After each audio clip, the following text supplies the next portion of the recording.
Design Review Board number 1 public meeting of April the 11th, 2013 is called to order. Please refrain from talking amongst yourselves and please turn off or put on vibrate all cell phones at this time.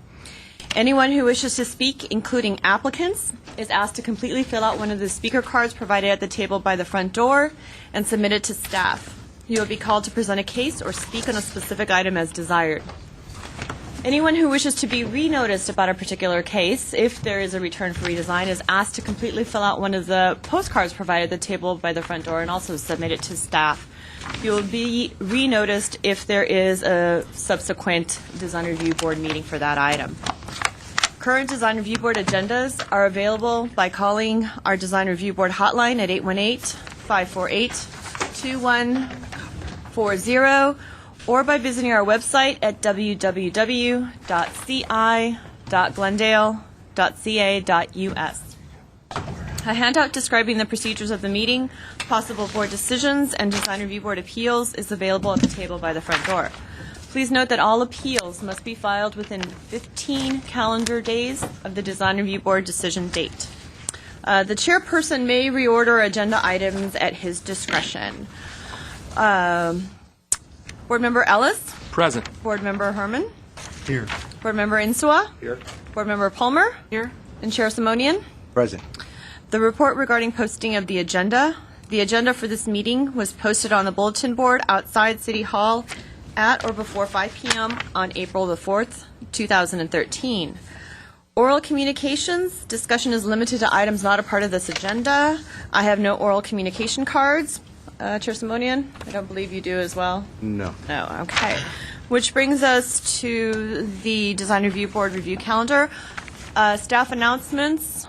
Are there any, Mr. Platt? No staff announcements.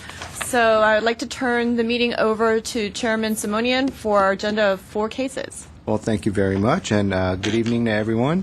Our first case is 1-PDR 1301342. Mr. Duong, do you want to start us off? Thank you. Good evening, Chair Simonian and board members. The first item before you is case number 1PDR 1301342-A, located at 1810 Glenwood Road, which is located within the R1 zoning designation. This is the first-time submittal for final review. The existing property is an interior lot fronting Glenwood Road and bounded by Thompson and Irving Avenues. The project site is a narrow rectangular lot measuring 40 feet wide and 140 feet deep. The property was developed in 1923 with a 723 square foot house. There is no garage on this property as we speak. The subject site is flat throughout, and the existing residence is located at the rear portion of the lot. As such, the property has a generous front yard setback, and this condition is inconsistent with adjoining homes as well as other homes in this neighborhood. And also, there is a 356 square foot addition in the back that was never permitted. However, this addition will be removed.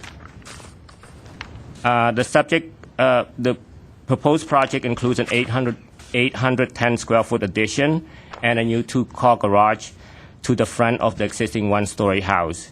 The addition will also provide some design changes that are an improvement over the existing condition.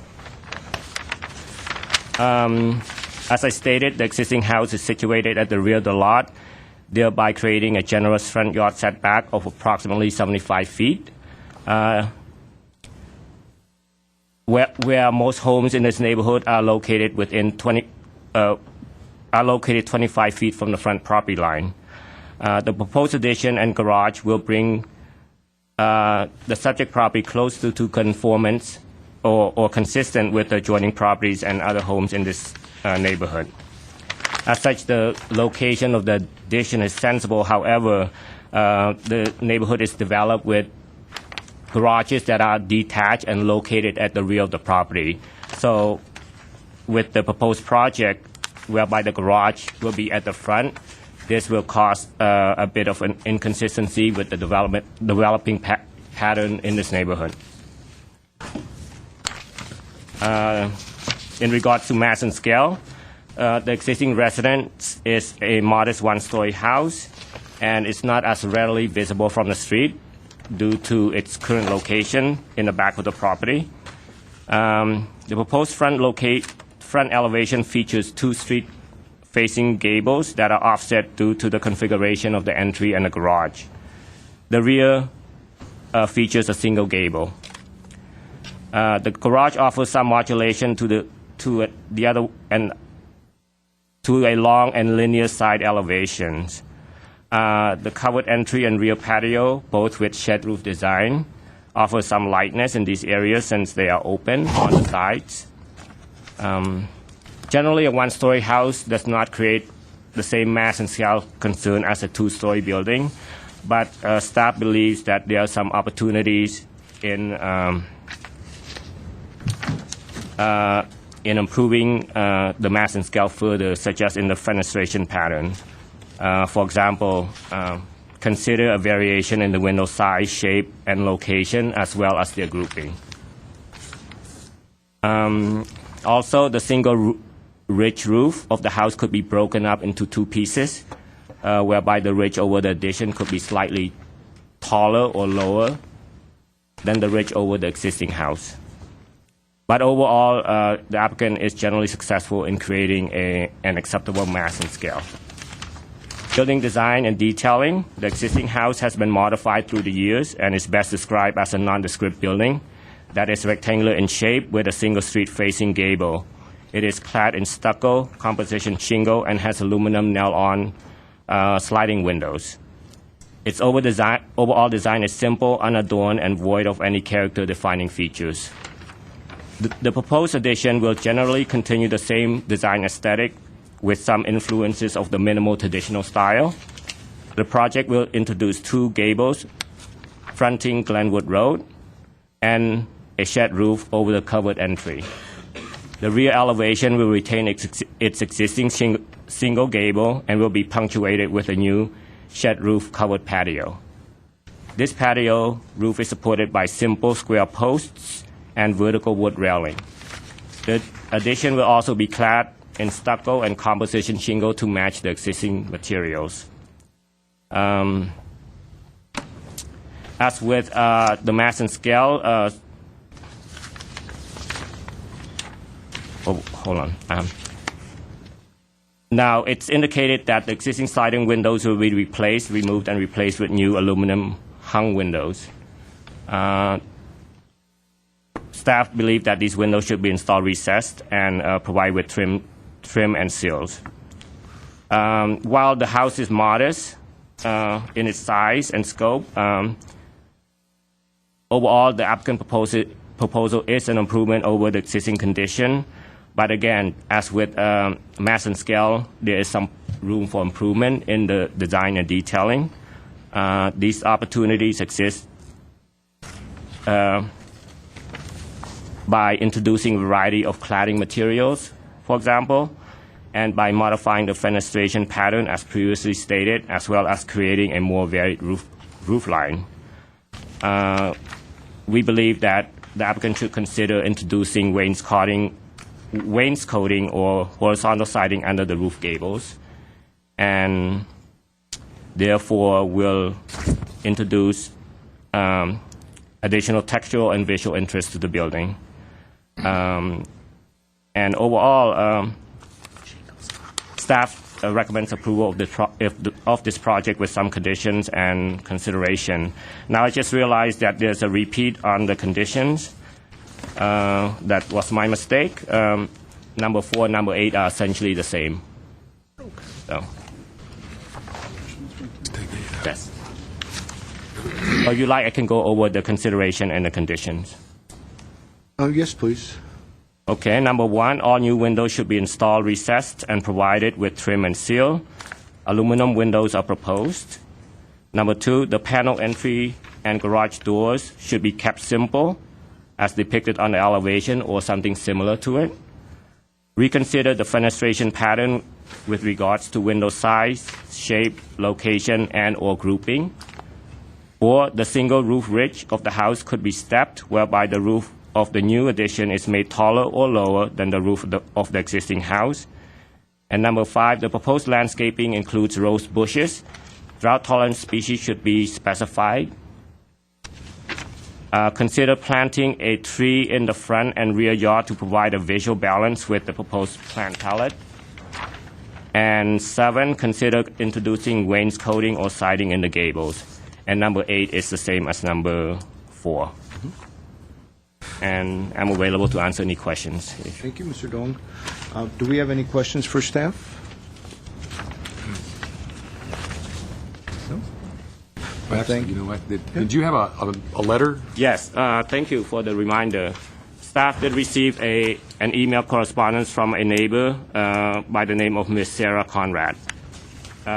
She had a couple of suggestions and comments about the garage as well as the location of the garage.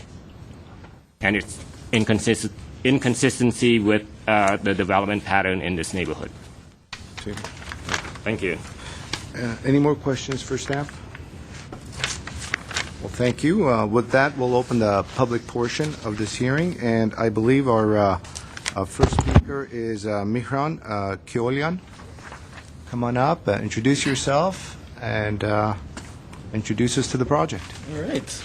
Good evening, Mr. Chair and board members. My name is Miran Kilian, and I'm the designer on this project. I worked with 2 members of the planning staff on this DRB submittal. It began under supervision of Chris Baxter, and it reached its conclusion under Rather Duong. The main goal of the client was to extend the house forward to match the prevailing setback of the rest of the houses in the neighborhood, and in doing so, gaining additional square footage for the house and getting a 2-car garage.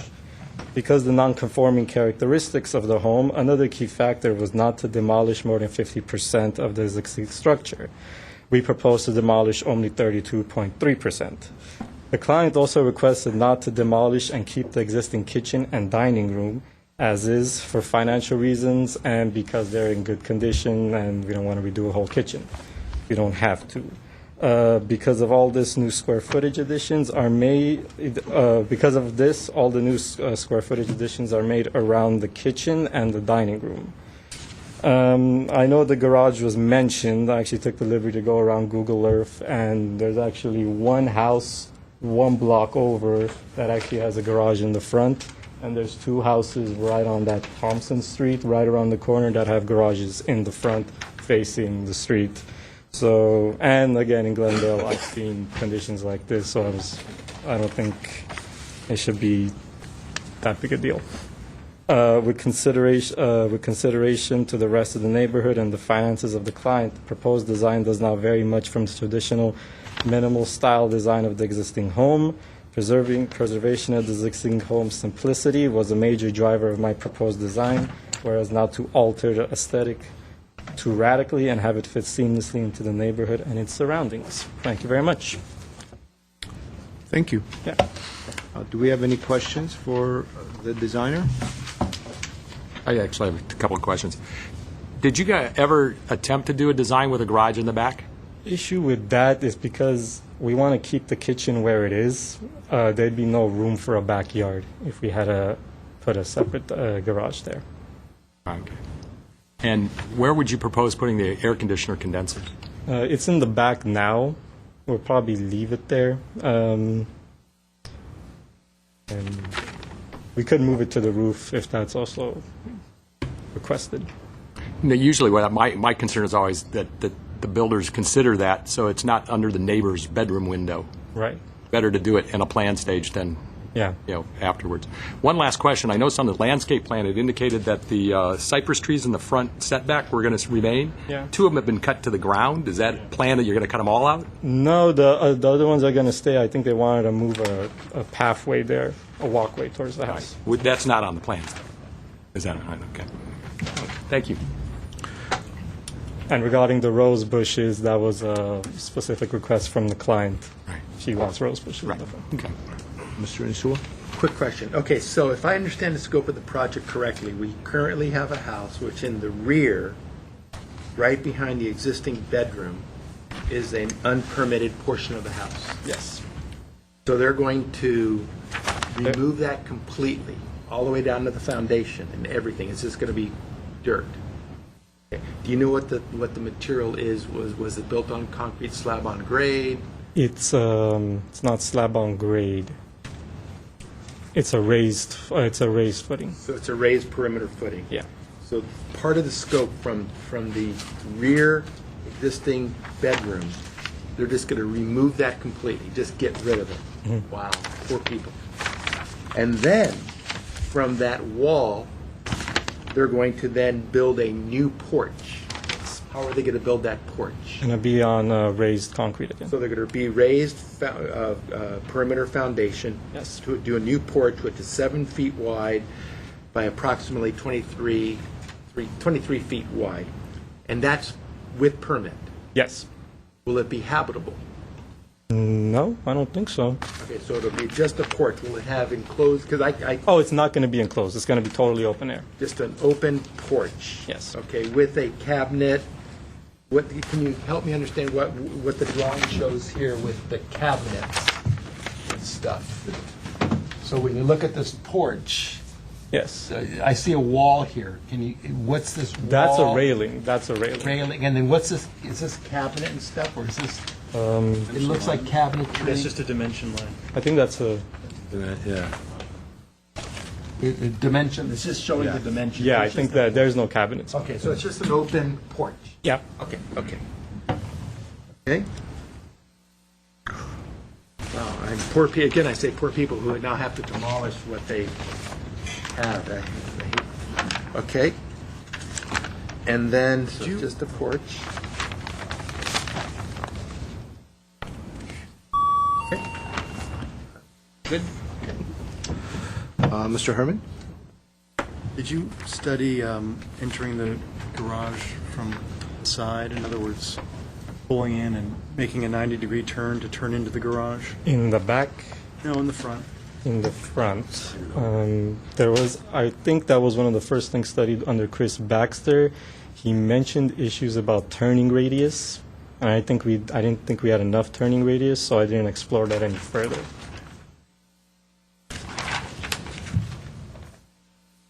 That was one of the main. The garage had been one of the main concerns, and I have gone back and forth between Chris Baxter and I, and this is where we came to a garage facing the front. And are you proposing to replace all the windows, and the new will match? In other words, you're going to replace the existing windows with new windows, and all the windows throughout the existing portion and the new portion will match one another? Yes. And are you proposing any window surrounds right now? I noticed that your elevations have some sort of a window sill, There are sills. and then I'm not sure if it shows surrounds in addition to the sills. Is there just a sill, and then, It's just the sill and the aluminum. and are you talking about a solid wood sill? Yes, solid wood sill. And you're proposing aluminum windows? Yes. Do we have any more questions? Okay, thank you very much. Thank you very much. I don't have any other speaker cards. Is there anybody else in the audience that would like to speak on this case? So with that, we'll close the public portion. Mr. Herman, do you want to start us off on this one?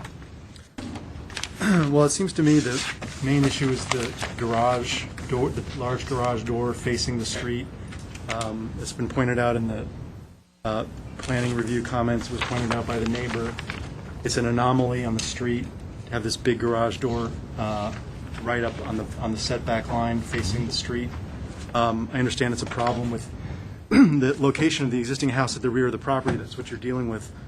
And I can see that the turning radiuses might be an issue, given the narrowness of the lot, to make a turn in.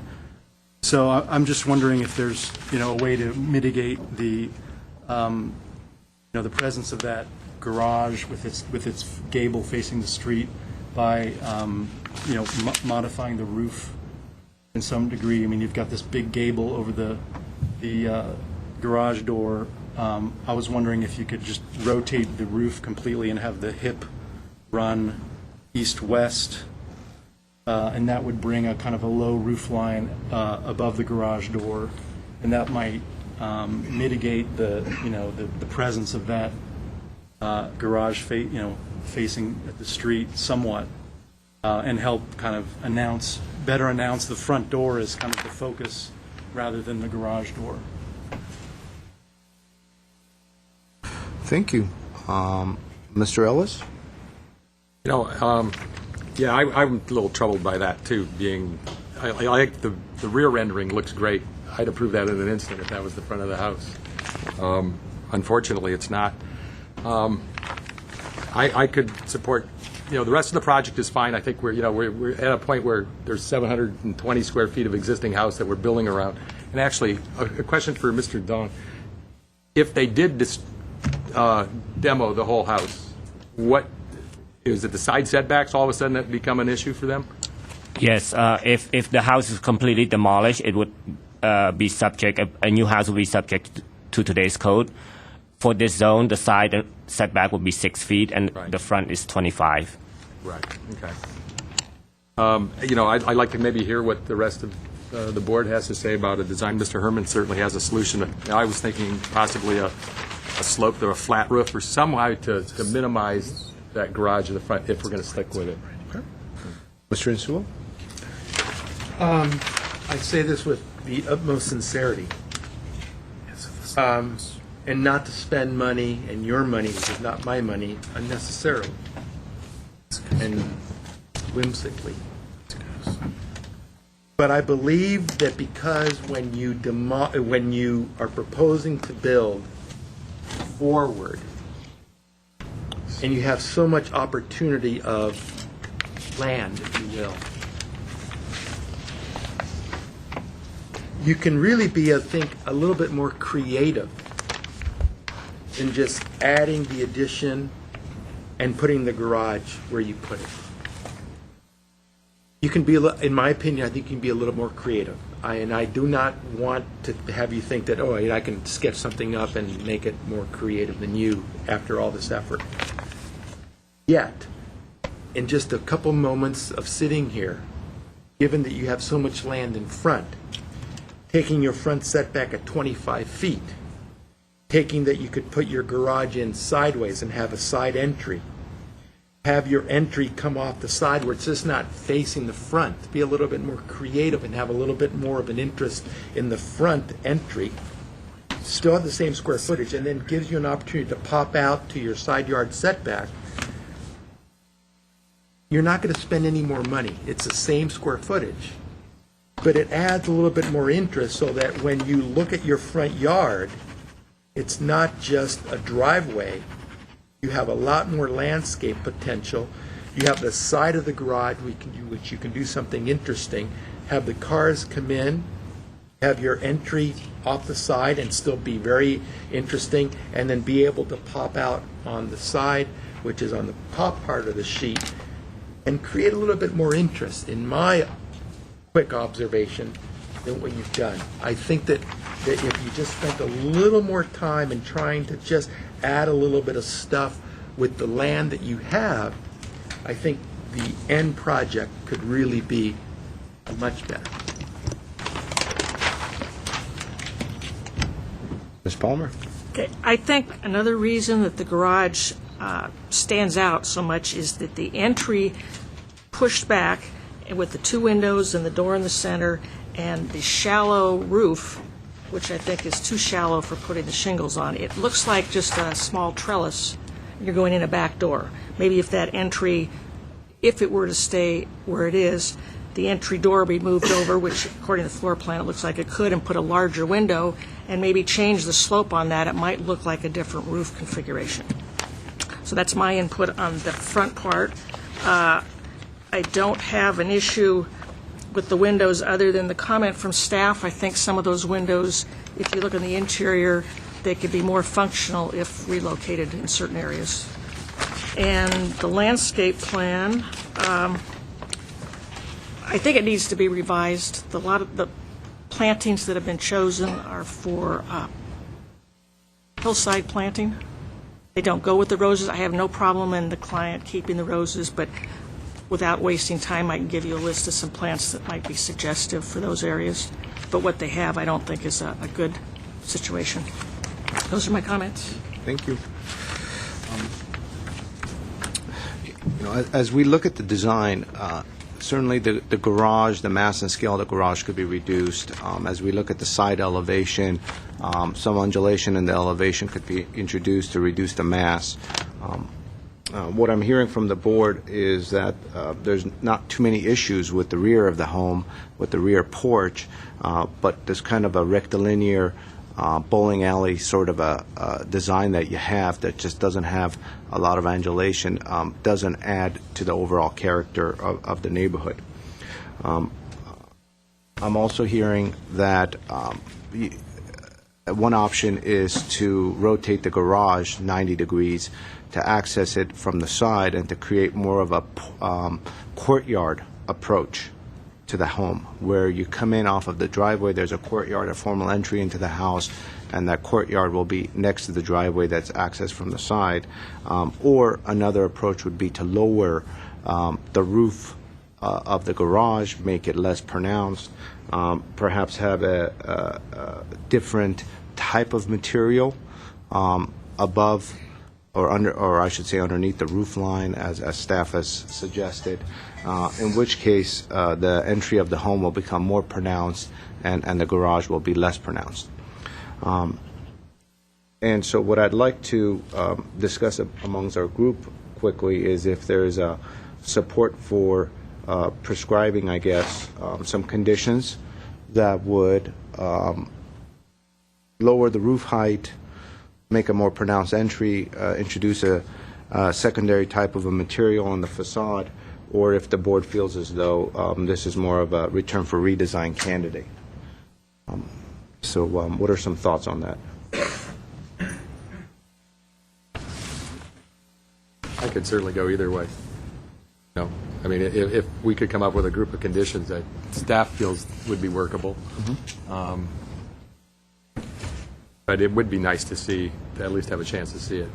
But I do understand, the problems with doing that. Mr. Insua, since you were somewhat vocal about those issues, do you want to maybe take that a stab out of a motion or perhaps a thought? Because this addition imposes itself forward instead of the traditional addition, which is rearward, because you have your front yard. How unusual for me not to be heard. Because this addition imposes itself forward, which most additions, if you call an addition, are usually side yard, rear yard. But this one worked its way forward. And I think all of us, from what I've heard, have, not struggling, but just have a positive approach to making it a little bit better. I would recommend taking the comments that we've had and seeing if we can see it again. Ms. Palmer? I agree. I think it needs to be seen again. And Mr. Herman? Well, I don't necessarily think it needs to be seen again. I mean, I feel like we could make a comment that staff could oversee and have implemented. Do you want to take a stab at a motion and with some conditions, perhaps, that could be prescribed, and we'll see? I'm sorry, Chairman Simonian. If I may interject, a couple of board members indicated or suggested a side entry garage. That would not work, again, due to the narrowness of this lot. The zoning code requires a 20 by 20 interior clear space for the garage, and then a 25-foot turning radius in front of it. So in this case, being a 40-foot wide lot, that would be very difficult or impossible in this case, actually. Unless you want to entertain a garage placed at a 45-degree angle to the house, but I don't think that's going to work here. That actually would be interesting to see what that would look like. It couldn't be any plainer than this. It might actually be one of those houses that people go, wow, that's different. That's a different garage. Right, or a variance, which is a kind of an expensive route, of course. Because they're only short by, what, 5 feet, Mr. Dong? Is that what you said on that side entrance? They needed 45? They need, 2020 is interior clear, so if we measured outside to outside, it'd be 21 by 21 and a 25-foot turning radius, so 46 feet. yeah, And they only have 40. correct. Right, so they have a 6-foot deficit. I mean, even if the applicant pursues a variance for the turning radius, it would essentially render the garage useless even if the variance is approved, and then that just defeats the whole purpose. Right, right. Well, if we left the house as is and improved on the roof and improved on the entry, I would suggest that we could allow staff to come up with something without it having to come back. And we've sketched out Board Member Herman's idea of a side gabled garage with a front gabled house, and can see how the roof configuration will work there. And that would definitely lower the apparent height from the street and the sense of mass of the garage. It's such a unique case in itself because of the narrow lot, where there might not be too many solutions as far as that garage is concerned, especially if one doesn't want to touch or the existing portion too much.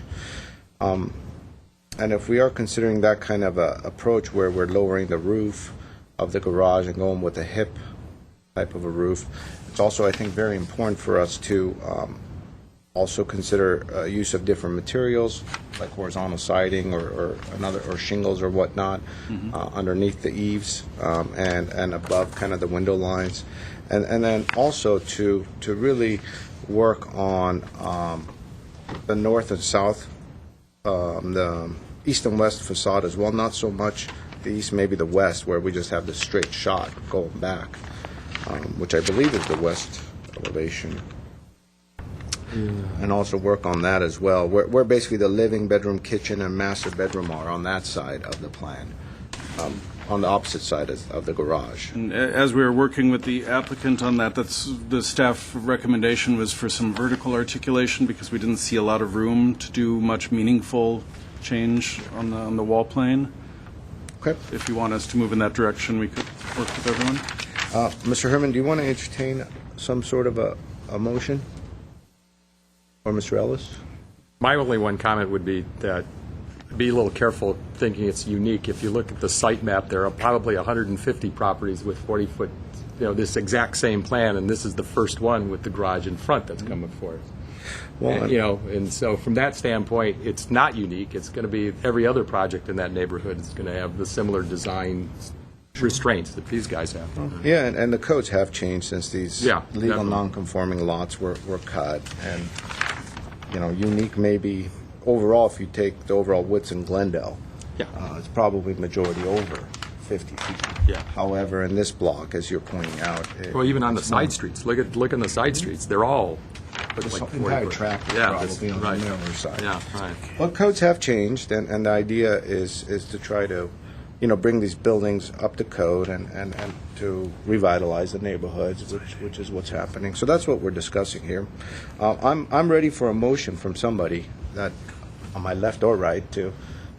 Just may need some help with the language, but a motion to kind of return to staff and review the Approved with conditions. I approve think. with Approve with conditions. conditions, the conditions that we've been discussing. We should just review what those conditions are, the wording of what those conditions are. At this point, we have rotate the roof over the garage so that it's a side gable configuration. And I'm not sure if everyone agreed on this, but we're considering a way to make the entry more pronounced by perhaps putting a small gable over the entry porch, which will then nest in the larger gable of the main house and intersect with the new garage roof. Incorporate additional materials, probably horizontal siding or shingling under the eaves. And I'm not sure that we have enough direction at this point whether you want us to consider changing the vertical articulation of the main mass of the house somewhere along the side facade. I think there was general consensus to lower the I think height if- of the garage overall.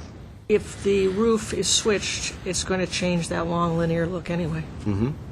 Well, it'll affect the So front, yeah. But I'm being from the side, it's not going to look like a gable for the entire expanse. But the main roof of the home, they're just I believe Mr. Platt is talking about just the garage portion. No, we're talking about the long long side portion. Oh, I facade, see. which Okay. we were concerned was kind of a bowling alley, long, unarticulated facade, and we only saw room for movement up and down, not so much in and out. And we could work with the applicants to do that, but I think we need a little better sense if there's consensus, and then maybe an idea of how you think that could be achieved. My sense is that it's fine the way it is. I'm just mainly concerned about the garage. Okay. So then we have the conditions as noted, and then there was also concern about the landscaping, to revise the landscape palette to be more of a flat land rather than a hillside palette. And I believe, your condition number 2, which is keeping the garage door on the simpler side, it still applies. Right, the condition 1 for the windows, we didn't hear any concern, well, there's some mention of the window pattern, or we could try to perhaps get paired windows at certain locations so that it's not, What was discussed, and should be a condition, is that all the windows, new and old, will be replaced, will be all aluminum. Wood sill is what was discussed. right. I don't think they're noted on the plans. Yeah, and so we had that as a condition condition. because of that. Is it all new windows or all windows? All All windows. windows. All windows will be all new. Because the wood condition batch. says all new windows. I just wanted Okay, to- we'll make sure, Right. all windows will be replaced. We'll delete the note about the rose bushes in the landscape, since those are appropriate. Yeah, I'll give you a list of, And then we had a consideration about planning attorney. planting trees, and we didn't hear about that.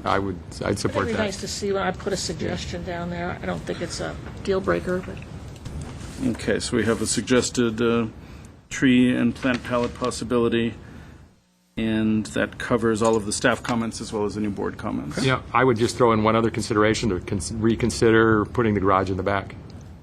If the plan, starts being an issue of, And we think the radius issue would lead to still a radius having issue, to clip the rear portion of the house Right. to do that. even with the piece they're taking off, even if they're taking that 6 foot off, it'd still be, Very tight site. right. But we could look at that again and make sure our calculations Right. are accurate, but Garages, darn cars, that's right. darn codes. Very good, so... Get them a jetpack. Motion to approve with those conditions? Okay. Do we have a second? I'll second that. Second? Wonderful. Okay, there was a motion by Mr. Herman to approve the project with conditions, as stated by Mr. Platt, and a second by Ms. Palmer. This will be roll call. Mr. Herman, Yes. Mr. Ellis, Yes. Ms. Palmer, Yes. Mr. Nsua, Yes. and Chairperson Simonian. Yes. Motion passes 5-0. Thank you. Thank you. Our next case is 1-PDR 130-1257, and Mr. Kiesel is our planner. We're ready whenever you are. All right. Good afternoon, Chair Simonian and members of the Design Review Board. The next item before you this evening is Design Review 1301-257, a review of a proposal to construct a new 2,200 square foot, two-story single-family residence with an attached two-car garage. A conditional use permit was recently granted to allow the construction of this residence on a vacant lot having less than the required minimum lot width of 80 feet. The lot width is 60 feet. The project is located at 2260 Risa Drive on an approximately 8,500 square foot lot. The site plan of the project is similar to the majority of homes in the neighborhood. Most of the homes are located in the front of the lot. There really is no prominent garage configuration. The proposed residence is located also in the front of the lot and has a front-loaded garage to minimize alterations in the terrain of the site. Landscaping is proposed in the front of the lot, and the steeply sloped rear yard will remain ungraded and contains natural vegetation. There are 6 oak trees on the site that will remain. The proposed lot coverage is approximately 32%, which is under the maximum of 40% allowed. Approximately 68% of the site is landscaped. The applicant submitted an oak tree report, which was reviewed by the city's arborist. Arborist concluded that the project was supportable based on the information provided. The applicant will need to comply with the mitigation measures suggested by the urban forester. The site is vacant, and the residence is set back approximately 16 feet and upslope from the street.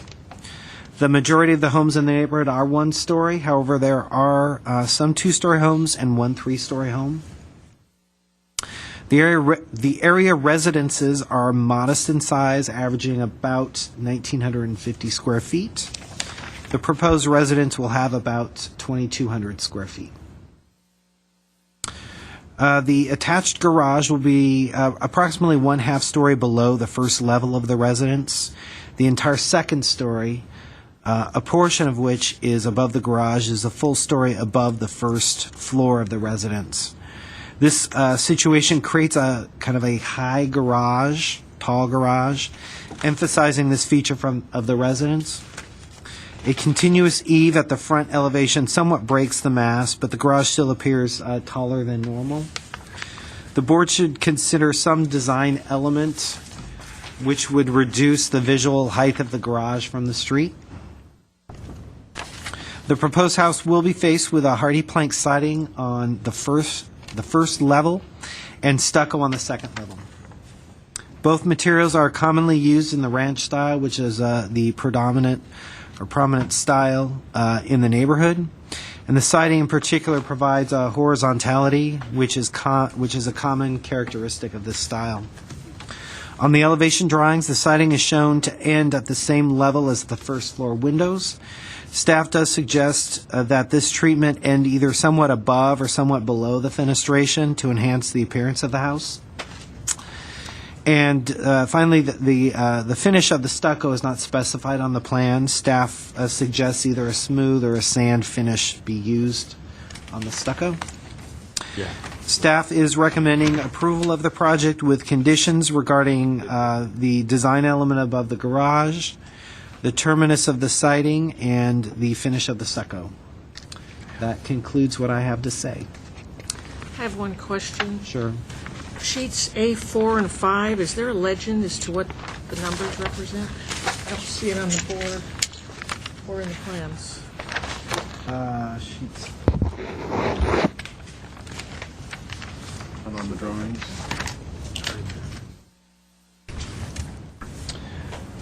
Oh, these look like windows. I know, but is there a legend Oh. to represent? You know, I think it's on the color of material board. Thank you. Oh, okay. Sorry. And that would be flowing out here? It is. Somebody's not, okay. Is that? Yes, it is. That's it. All right. Okay. 18.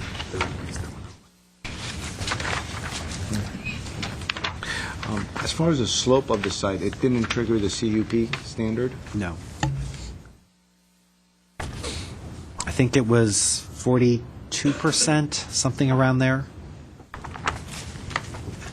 Okay. And as far as you mentioned an arborist report was provided where the existing oak trees will not be impacted based on this layout? Yeah, basically, they are. They have some mitigation measures that they'll need to abide by. And also, there were several emails that we should probably Yeah, note. thank you again for reminding me. One on, Two- they were both on April the 9th, actually. Yeah, two neighbors. Two neighbors. Okay. Do you know if there was any discussion of lowering the garage, not raising it up, but They were digging straight in. going Yeah. down into the garage? Um, I mean, you could, the whole thing, lowering it down, so that, so the garage wasn't, so Whole thing comes let me, in. lowering this so that actually this and this may be at the same level? well, I don't know what happens with that. I'm just saying, for the purposes Yeah. of the garage, just cutting it into the, I don't know whether the applicant explored that idea or not. Is there a material board? Oh, man. There is one. right in front of you there, sir. It's back where it started. Thank you. Do we have any other questions for staff at this point? One of the letters made some comments about drainage on the property. Is that been resolved at any? or Well, you know, it will be resolved at plan check. They'll plan need to- check, okay. Yeah. So now, and that wouldn't necessarily affect the design, depending on where they have to do swales or anything like that, right? Yeah, at least from our standpoint. Well, it wouldn't necessarily affect the design if, for whatever reason, it does, and it's significant enough that we feel like we've got to bring it back to the board. That's what'll happen. Gotcha. Okay. Very good. So if we have any more questions for staff, we'll come back, but at this portion, we'll open the public portion.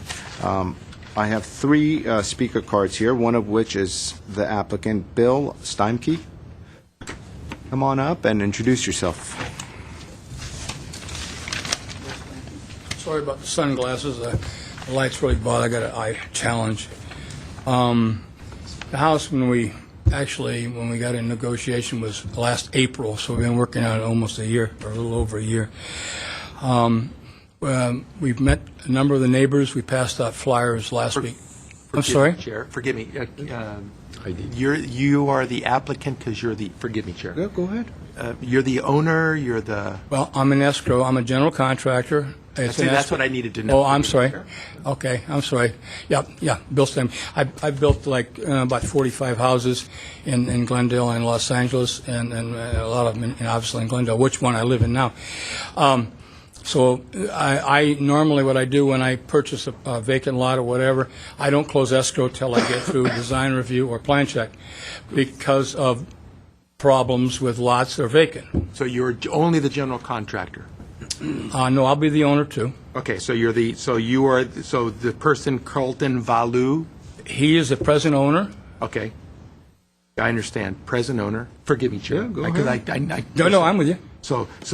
But you will ultimately be the owner, general contractor to build the property? Yes, as soon as we get through plan check. Okey-doke. That's when I Thank you, close sir. escrow.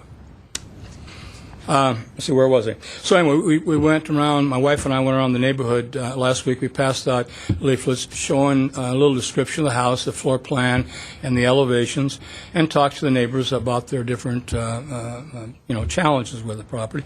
We didn't seem to have any big thing. Two things popped up. One was the neighbor to the left, with the one with her oak tree, which we're going to have to get, according to the arborist, we need to get pruned because of the it's going through a fence, and the limbs are going to die. But anyway, and then the other thing was the water problem. There's water still coming. I was at a property the other day, and there's still water coming down her driveway, I presume from the retaining wall in the back. That's just natural on the hillside, and that can be, that's not a challenge. I built a number of houses on the hillside to waterproof it. But once they put a house there, then you'll have gutters, and all the water goes to the street. So that'll drop the square footage by like 1,200 square feet that won't go on the ground anymore, will go to the street automatically. The other concern that some of the neighbors had was about a fire. I guess they had a fire there a number of years ago, and they used this vacant lot as access to put out the fire. But down about 3 doors, there is a fire access. There's actually a gate that the fire department can drive up. So, plus on top of that, we have 10-foot setbacks on this property, and there's no fences planned, so the fire department can walk right past the house. It isn't like this will block it. So anyway, I tried to make the house, like I said, I built in Glendale, been through design review a number of times, including the house I live in now. I tried to make the house fit in with the area, and at the same time, make it so it's sellable. As far as what the staff come up, as far as their suggestions, of course, obviously a sand finish is not a problem. The garage challenge, and somebody mentioned it before, if we drop it down, because we can only go at 20% maximum slope on the driveway, and in 16 feet, so we're dropping it in the back, on the back of the building, in the back of the garage, we have like a 6-foot foundation, and that'll be a retaining wall foundation combination. So if you drop it any more, then you get higher and you have more steps, because when I build a house, I always like to have access from the garage. I know a lot of people in Southern California don't leave their car in the garage, and I do. Both of my cars are in the garage every night. And so you go from the garage into the house. I hate it when you have to go out of the garage and then into the house. So this has a stairway from the garage into the house or into the kitchen. The other thing is the staff come up with a siding that they didn't like. They wanted the siding to break different than the windows. Now, to me as a builder, I have a little challenge there. One, we have three different things. We have, of course, the windows, we have stucco, and we have siding. Normally on the stucco, we don't have any kind of trim on it. On the siding, we do. So we put the two of them together, and now I have a combination of, one, waterproofing, so it doesn't leak, and two, how do I get the trim from the stucco to the siding? It doesn't line up in my mind anyway, so that's the other challenge I had. So as far as what they suggested. Anyway, outside of that, like I said, we got the report on the oak trees, and that's we submitted that to Ann that works for the city. So that's basically what I have. Thank you. Do we have any questions for the applicant? I do. I just noticed you're marked where the air conditioner unit seems to be right up against the neighboring house's bedroom windows. Is that something that you could consider putting someplace else? Sure. Well, Brian, don't forget, we have 10-foot setback, and she has 5. And there's a block wall between her property and mine right now. Yeah, there's a bedroom on the second floor, I'm presuming, right above the garage at that house to the right when you're looking at your vacant lot. That's so, correct. I mean, you got a backyard with a hillside. You got another house 30 or 40 feet away on the other side. Can you consider maybe putting the air conditioner condenser where it's not up against the bedroom? Probably. Okay. Yes, that's not a challenge. Yeah. Okay. I just noticed that's where it is on the plan. So Yeah, right, if it's there on the plan, it's going to be there when it's built. That's correct. I see. Okay, very good. All right. One question from my end. What sort of windows are you proposing? They're fiberglass. And do you have some sort of trim around the windows? Well, see, on the ones on stucco, no. On down below on the hardy plank, yes. There'll be a trim around those. Very good. Well, thank you very much. There might be an opportunity for you to have a rebuttal based on some. And forgive me, windows are aluminum? Fiberglass. Fiberglass, okay. No trim around the stucco portion, but wood trim around the artisan hardy product. Thank you. Okay. I have I have one speaker card. Jillian Arakelian.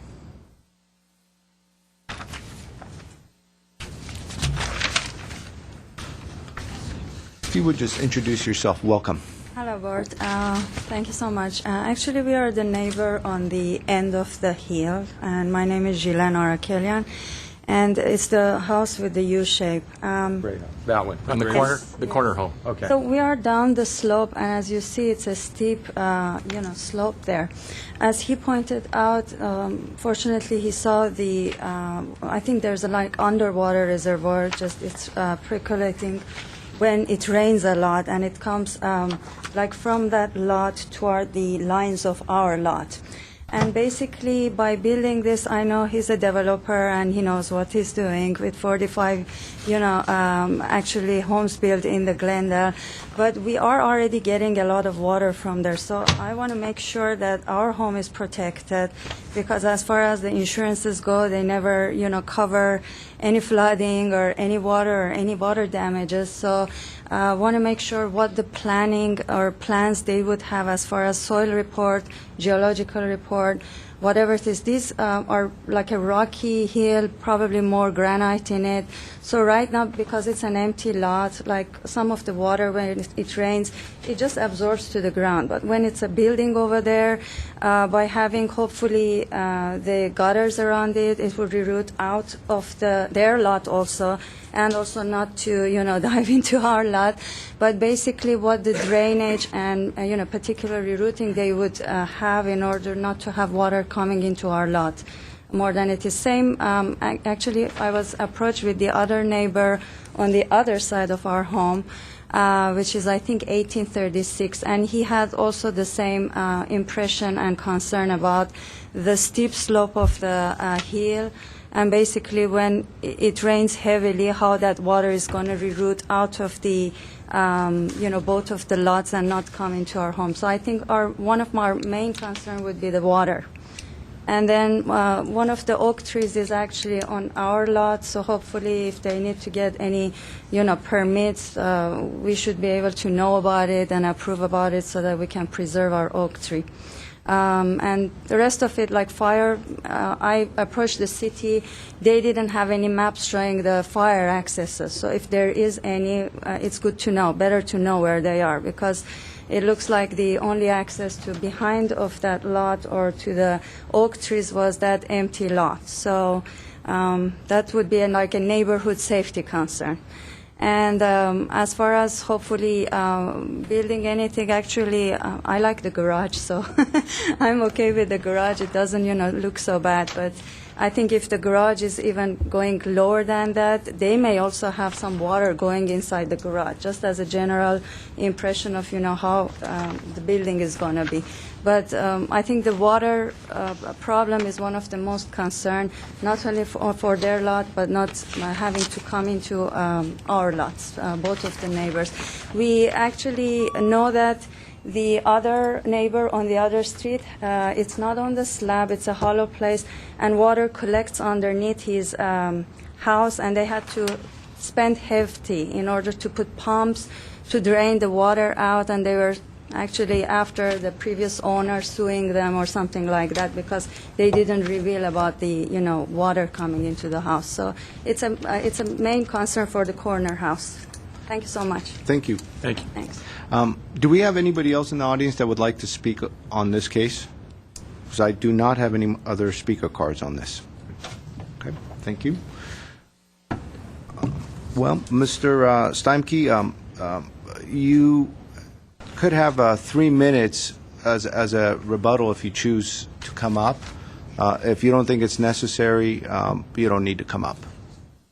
Well, I already said my piece. Okay, thank you. So with that, we'll close the public portion. Mr. Insua, do you want to start us off on this one? Sure. Okay. See if I can gather a few of my thoughts. Since this is design review, and the basis of our decisions and comments are based, I think, on the quality of the drawings that illustrate what is being proposed, I think that these drawings fall woefully short. There's not enough quality information here accurately depicting what is being built on a challenging site. If it was a simpler site, okay. But on a challenging site with a new construction, that I would in any way feel that I could comment on it. I have a lot of comments, but I think the quality and the caliber of these drawings reflect an inability for me to really be able to comment on the project, because I would hate to comment on the project by the lack of the drawings that make sense and illustrate an understanding of materials and textures, and if this is just a poor CAD drawing with just pieces of things added on to make a home. Everything from the roofing to the side landscaping. If you look at the second story, the eaves have a fascia board. If you look at the first floor, the eaves have open rafters.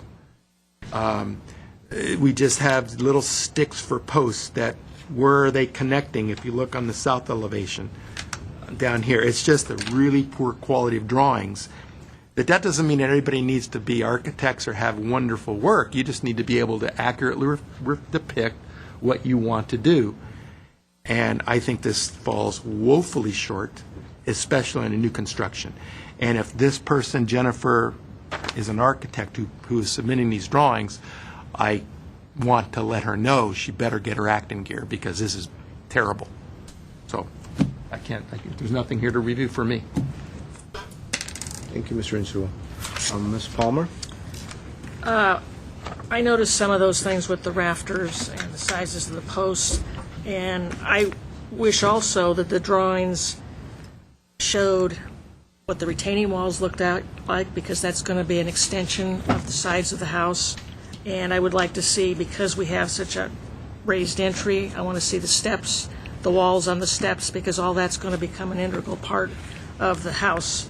And where the garage looks so deep, I'm just wondering if it's a possibility that that roof over the garage could be extended further out so that it looks like there's some definition, and maybe it becomes more of a, so it would cover more of the top portion of the garage.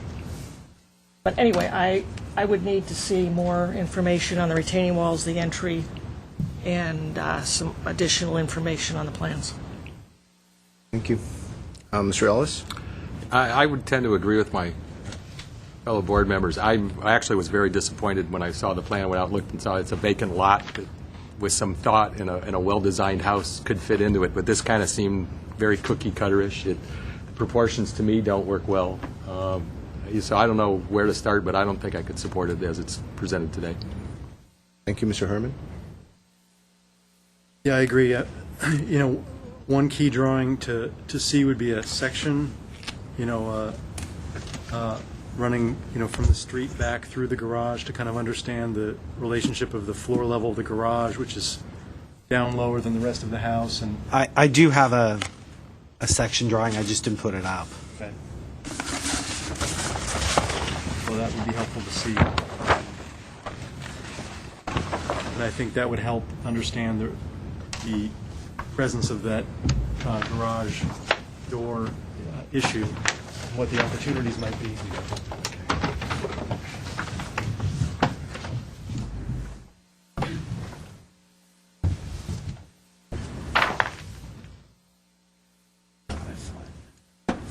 While Mr. Herman is pinning, do you have more comments, Mr. Herman? Or do you want to No. take a few moments to study that? Maybe I Yeah. could say Go a ahead. couple of words, Sure. and then you could come back Sure. with some thoughts, if any. Sure. I generally agree with my colleagues. This package falls short in every aspect as far as what we are accustomed to seeing, and really, more importantly, it falls short of the hillside design guidelines. The city has put quite a bit of effort into a cohesive design guideline booklet, which addresses upslope properties. It addresses actually terracing up a building as you move up. It addresses the slope of the roof and its relationship to the site. It addresses proper ways to retain soil while reducing the mass and bulk of a home. It talks about certain styles that are prevalent in the hillside areas, and also how these styles could be integrated into the hillside design. And the notes that I had put down as far as where's the site plan, where are information on the retaining walls, and just a lack of detail on the drawings was echoed by this board. So I also cannot support this project as presented. And I would, I guess, suggest that either you collaborate with the architect one more time and try to come up with a more detailed set of drawings that are in line with the design guidelines, or try to take a different route with a different architect. But the design guidelines of the hillside area should be strongly considered. And Mr. Herman, are there? I don't have anything further. Mr. Ellis? I would move to return for redesign. Mr. Keisler, you want with I guess any other conditions? The only one, I'm moving reconsider the air conditioning location. But, Right, I got that. I think maybe the condition is to consider it under the hillside guidelines, a design that would work using that as a Template. template. and here, and to provide a better detailed package which addresses landscaping, retaining walls, entry, mitigation of The drive. slope water, driveway, so that all those questions, especially in a challenging site, are addressed not only on the challenging physical aspect of the site, but also the challenging, hopefully a positive challenge, on the architectural side, introducing some of the hillside guidelines elements to enhance what we have. And that water issue is also going to possibly affect the existing oaks on the site, so that's a big consideration once the house is built. Do you want to repeat some of those I didn't conditions? I didn't quite get the provide better detailed package which details provide better package which details entry, retaining walls. Well, maybe we start over again then. I think the overarching condition, number one, should be to study the city's hillside design guidelines Okay. and to redesign the home per those guidelines. Number two would be to have a detailed site plan that clearly locates and itemizes retaining walls and takes into consideration the unique contours of the site. Three would be break up the mass and bulk of the home per the design guidelines and introduce a variety of materials and at the same time a more thought out and cohesive entry and garage layout.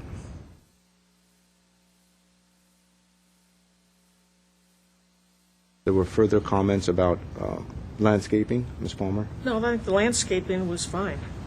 Okay. Just to include the retaining walls with the landscaping, the entry, and so everything that's around the perimeter or outside the house to be included on that site plan, Is whether it it's elevations or cross-sections.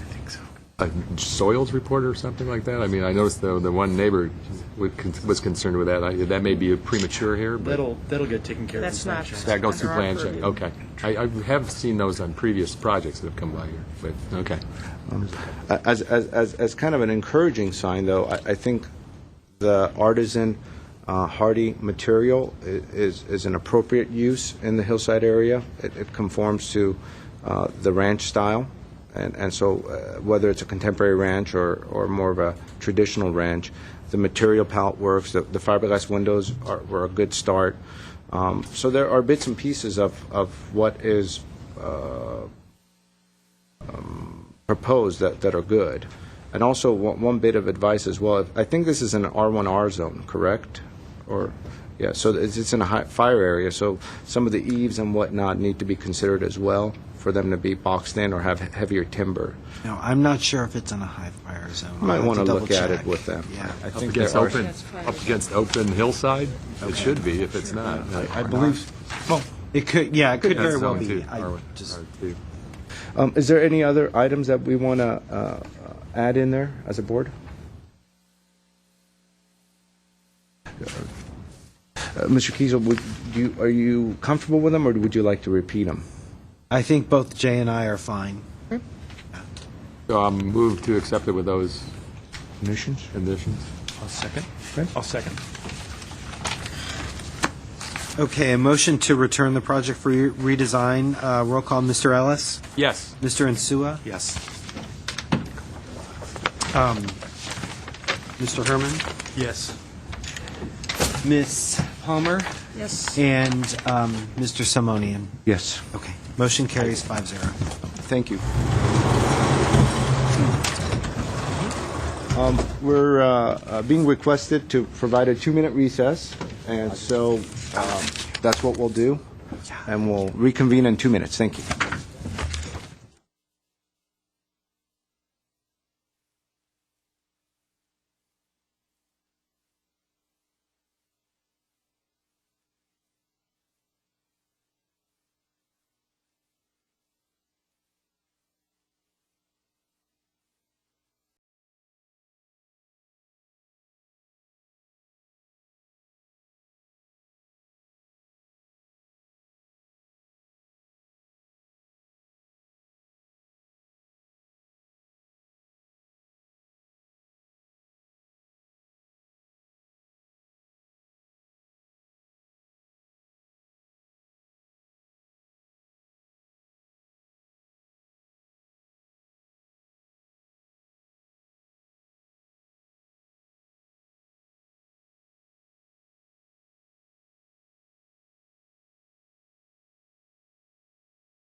That's what I was talking about.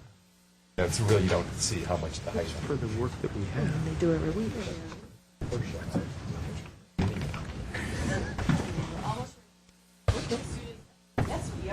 We are on. Well, welcome back. There's 1-1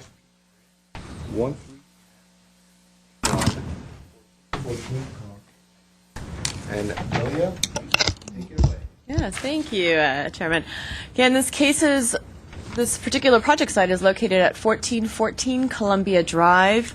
The proposal is to construct a two-story, approximately 930 square foot addition to an existing approximately 1,200 square foot single-family residence, and also to construct a new two-car detached garage off of Dartmouth Drive.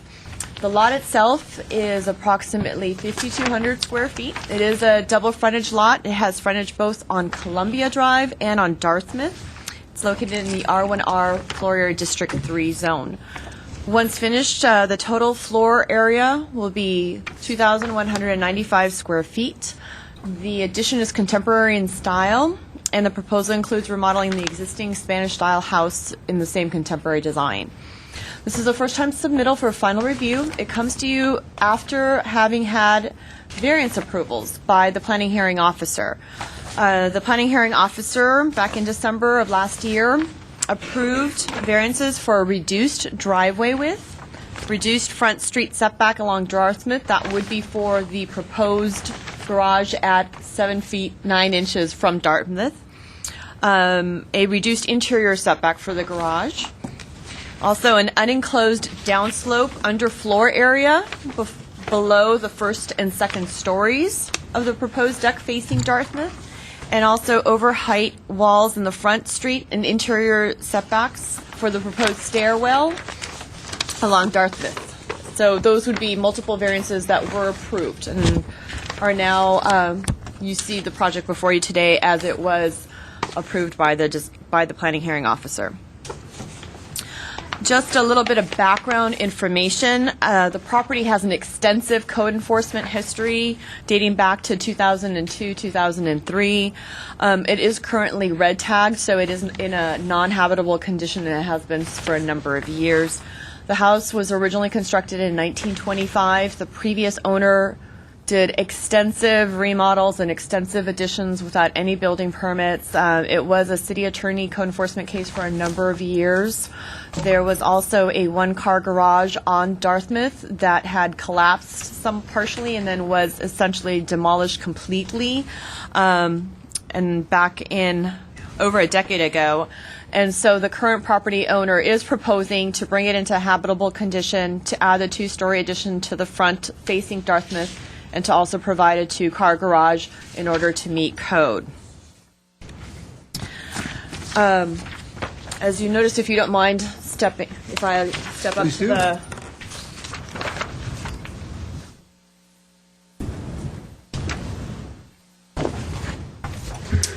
Best to see here, and also in the aerial photograph on Columbia Drive here is along the north. You'll see notice steps. Even though the property is addressed on Columbia Drive at 1414 Columbia Drive, the house actually faces Dartmouth Drive and has its front entrance off Dartmouth Drive. It's just one of those situations which, since its construction in 1925, the address is off Columbia, the street is though on Dartmouth. The new front entrance steps will be on Dartmouth, same as the garage. So now that you know the aerial drawing, I'll come over to the site plan. Essentially, you have an existing, what would essentially be a 1.5-story house. There is a legal basement area that's below the 1-story flatlands. They're proposing to have the 2-story addition pushed forward toward Dartmouth, have the 2-car garage at perpendicular to Dartmouth, where it essentially curves along the street. Such a site plan issue, Adams Hill is known as a very windy road, tight configuration, small bungalows, obviously smaller lots. Because of the dual frontage, again, there were issues with regards to meeting the required front street setbacks, which they have an approval for variance. The site planning issue itself, it's very understandable. They're pushing in at the only location where they have room to essentially expand out. There's an existing site condition. There's an existing topographical constraint with regards to the hillside. The hillside slopes from Columbia down to Dartmouth. There is an average current slope of just under 40%. So they have site conditions. They also needed to provide a 2-car garage in order to meet code. So essentially, this is the result of all the various site planning constraints. In terms of mass and scale, you'll notice that the 2-story addition essentially tears down the slope. So unlike other projects that the board may have seen, which is essentially a box on a hillside lot, this essentially does follow the topography of the hillside as it tears down the slope. The underfloor area below this particular deck was approved not to have a variance. Not typically, but code would require this area to be enclosed. The planning hearing officer felt that with the enclosure, that would just lead to more of a massive scale for the project, and so they allowed by variance to allow them to proceed without enclosing the underfloor area. They have, going into a little bit of architectural design, it's a contemporary design. You have geometric forms, planar variation. You have use of various materials, primarily smooth stucco. You'll have the wood siding, and this would essentially be the 1-story stair tower. Not 1-story, I apologize. 2-story stair tower through the house. So you're accentuating the stair tower. You have slump stone stairs, obviously, that were approved by variance to be over height given the topographical conditions of the site. Staff had a few comments. The Adams Hill neighborhood is somewhat of an eclectic mix. You'll have a lot of Spanish-style homes. You'll have some period-style homes, a few modern contemporary interpretations, and then also some very boxy, nondescript homes. So the actual contemporary style does fit in within the neighborhood. However, there were certain comments made, such as the mass and scale could be still softened somewhat by providing making sure that first of all, that all of the retaining walls be decorative split face block as required by code, to add railings instead of the height of the block walls, because that just adds to the massive sort of scale of the stairwell, so that instead of having the walls be made of block, to actually have some sort of railing system to perhaps mimic the horizontal metal railing of the house. Possibly also to, and I want to go into comments as well. So in regards to, the actual contemporary style, yes, it would fit within an eclectic mix of Adams Hill homes. But again, this is the largest home in the survey area. There are obviously very different site constraints that they are dealing with. They have tried to break it up as much as possible by tearing down the slope. They have addressed certain massing concerns, but it's up to the board to decide whether or not it would be essentially compatible within its context. Staff ultimately is recommending approval with conditions. Those were spelled out in your staff report. Again, these dealt with some of the use of decorative paving, changing the walls along the stairwell. Also, as you'll notice here, this is the front elevation facing Dartmouth, whereas this particular boxy appearance is essentially where the address they would be at 1414 Columbia. So this particular elevation is depressed down the slope. You'll notice here, if this is Columbia Drive up here, Dartmouth down here, this particular elevation does go below essentially the elevation of the street.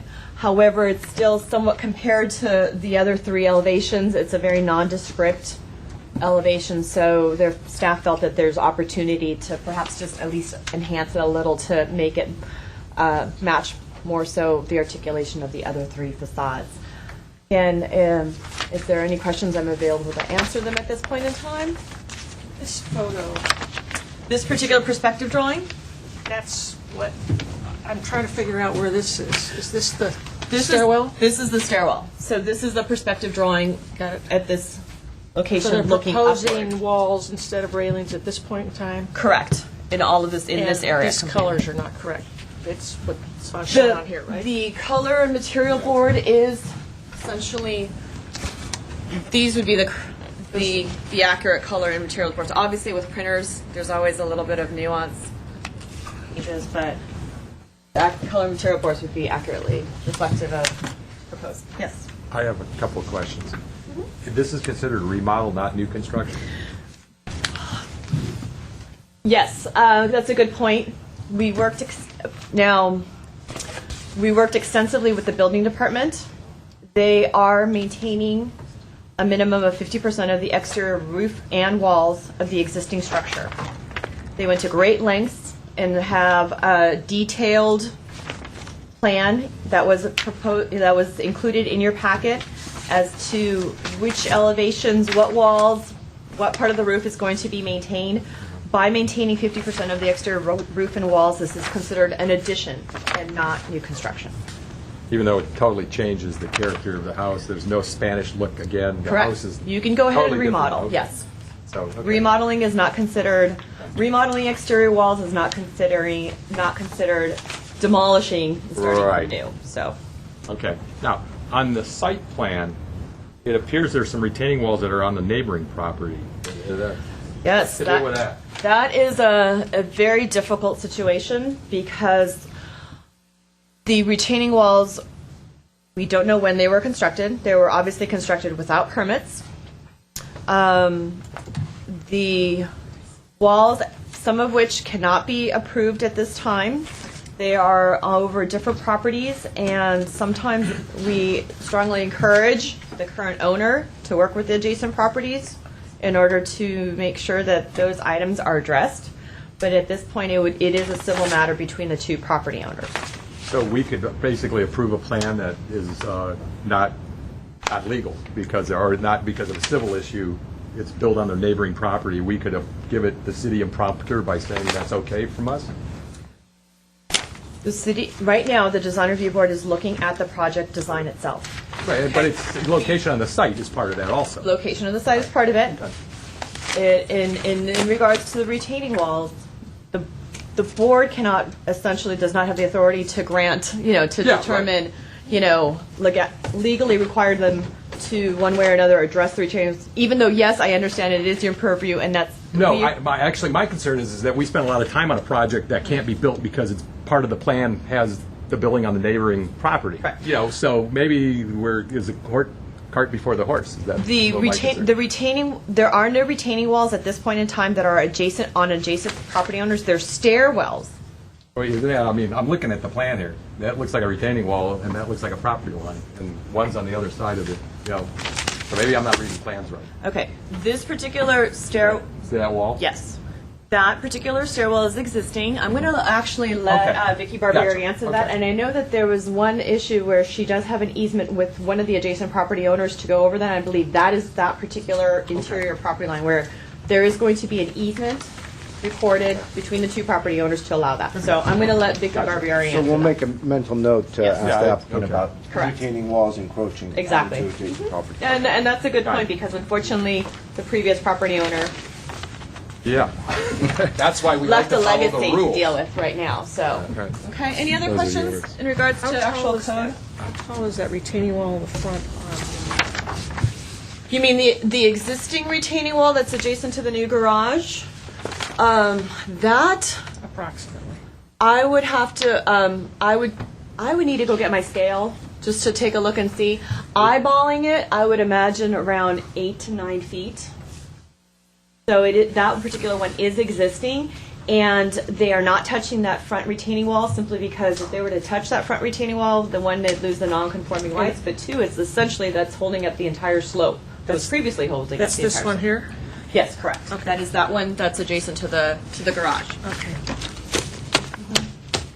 Do we have any other questions for Ms. Simazidis? No? Okay, thank you. Thank you. Thank you. Well, with that, we'll start the public portion. You know, before, just to add, we received a number of telephone calls. I just want to go into the record. We did not receive any correspondence in written form, whether it's email or letters, but we received a telephone call from a Ms. Susan Schick, who had concerns regarding the clay soil and issues of soil stability, which I know the ones that are interested in engineering could read through the soils report that was submitted by the applicant. By a Marty Sokol, who also lives on Dartmouth, who had concerns with the massing and scale, and also a Sonia Stolen, also who lives on Dartmouth in the neighborhood, who had issues with, well, some of the construction that was going on and a conversation with regards to the project itself with concerns. So just wanted to go on record.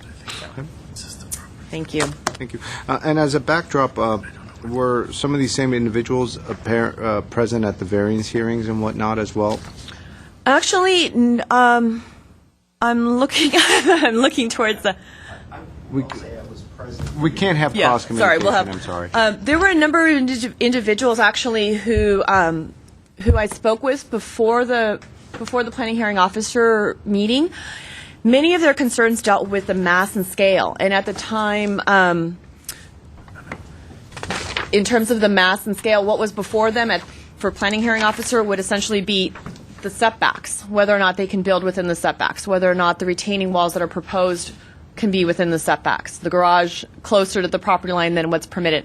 At that point in time, there were comments, essentially a design review board would be the best place to address mass and scale concerns, whereas the planning hearing officer, even though that they take into all of this into account, they were looking more in terms of the site plan, the topography, the existing site characteristics and constraints, and could a house with what's being proposed be built?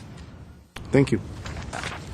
Well, with that, we'll start the public portion. Our applicant and architect is Vicky Barbieri. Welcome. Involved in an easy project. Okay, before I started clarifying some issues, I brought some exhibits to the members of the board to see more clearly what are we talking about in reference to the mass, the scale. This is a montage. This is the photograph of the neighborhood. Montage of the property in the same neighborhood. And this is just a picture of the house next door to us. On I think I would like to- Dartmouth or no? Dartmouth. On Dartmouth. Okay. Oh, right. Because here's the house over here. The one. Can you actually prop these up right behind the podium? If I can put it behind. Pop it up behind the right there. podium, or I can do Or that. we can stick them on a wall or behind us. So I just did it That way, today. members of the public might be able to zoom in as well. No, they won't be able to do it that way. But they can come over and view. I just We want to stick them on a wall did it behind us. mounted today. Okay. Okay, Vilia did a fantastic speech about this very easy project that I got involved. But there are some things that I need to clarify. Member of the board was concerned about some of the retaining walls that are built. If you look at the property on Columbia to the left, I have a recorded easement already, legal recorded easement that I did, and I presented, submitted to the city with my neighbor what makes those walls now legal. Okay. In reference to the right side, there is some steps and things like this that were built all this before.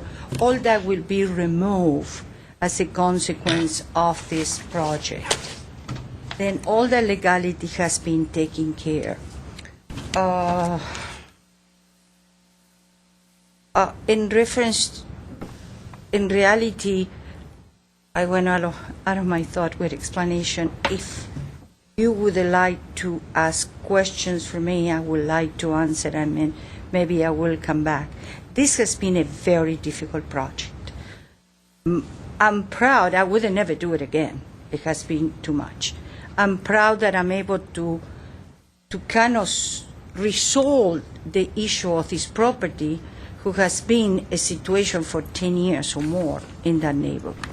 I have talked to some of the neighbors, and they are happy that this is going to be resolved, because this property has been abandoned there for years and years and years. I'm the one who came over and we cut the grass and we take care of this, and more or less we survived with that property till all these legalities went through. I think it's taking me at least 3 years from 2009 till now to be able to inspect those retaining walls that they were not built up to code. We have to do x-rays and we have to do testing because the city has hit us with the book, what they are right to do. But we have done everything step by step by step, everything that was asked in reference to the existing retaining walls are good, good. We went through all the tests, soils and geological has been done, what is going to be needed, the caissons and all that kind of stuff, it was done. To be able to work this property in that kind of site, it was not easy. And I think we were able to comply, like Vilia said, with every single legality, like what are we going to save in the house, to this be an addition and not be a new construction, because it would be a new construction, forget it, might as well demolish and leave the hole in there. Then what I'm trying to say, I'm not justifying anything, that it has been a very, very conscious, expensive way to come to this point with the help of a lot of professional consultants. In reference to the architectural style, for me, it fits well in the neighborhood. We have a series of houses along Columbia that serve as a background of this structure that maybe if you have visited the place, you would see it. The mass, the scales, they look from the street like 3 or 4 stories. The colors, there are some very, very modern. There are some they are not. I gave you some pictures of the neighbors and how this structure fit in between all these existing structures.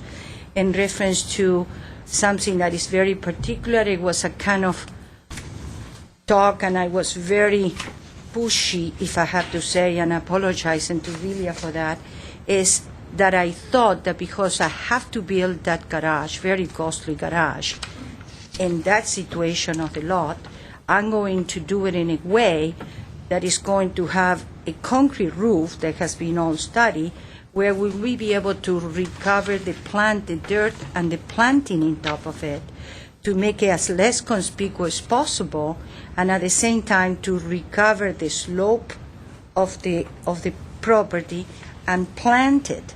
And the idea was for me to continue with this greenery and planting underneath the house to make the mass lighted and disappearing and have more green in the property, because the streets are very narrow. Dartmouth is a very narrow street. It's like a canyon.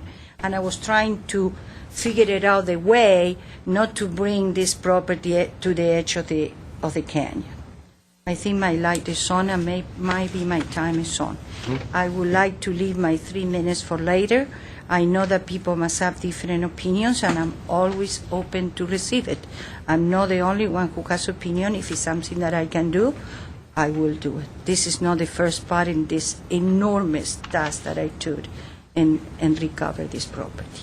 Anyway, thank you very much. Thank you. We might have some questions for you, if you would just... I'm so sorry. That's all right. Do we have any questions for the architect? I have one question on the material board. You showed the 2 light colored stuccos. Are you intending those to be with a shiny surface? Shiny? Yes. No. The idea of the material is everything that is like the front of the garage and all those new walls. What happened with the walls in the back, the only thing I can do is stucco it in a earth color. And then all the front, the idea is to do it in a split face in the earth color to minimize, the white or any other color into the ground. Then I have in a smooth stucco, the color is very similar to the color of the split face. And then I have the siding, who's going to have that special color. And there are a couple of walls that I would like to break it with that. Oh, it has been so long. Can you actually come up to Ms. Palmer and Yes. perhaps... So nothing should be shiny. Oh, I'm looking at these 2 samples. Oh, I'm sorry. This was just you for the background of this, Oh. to give you the contrast. I'm Okay. sorry.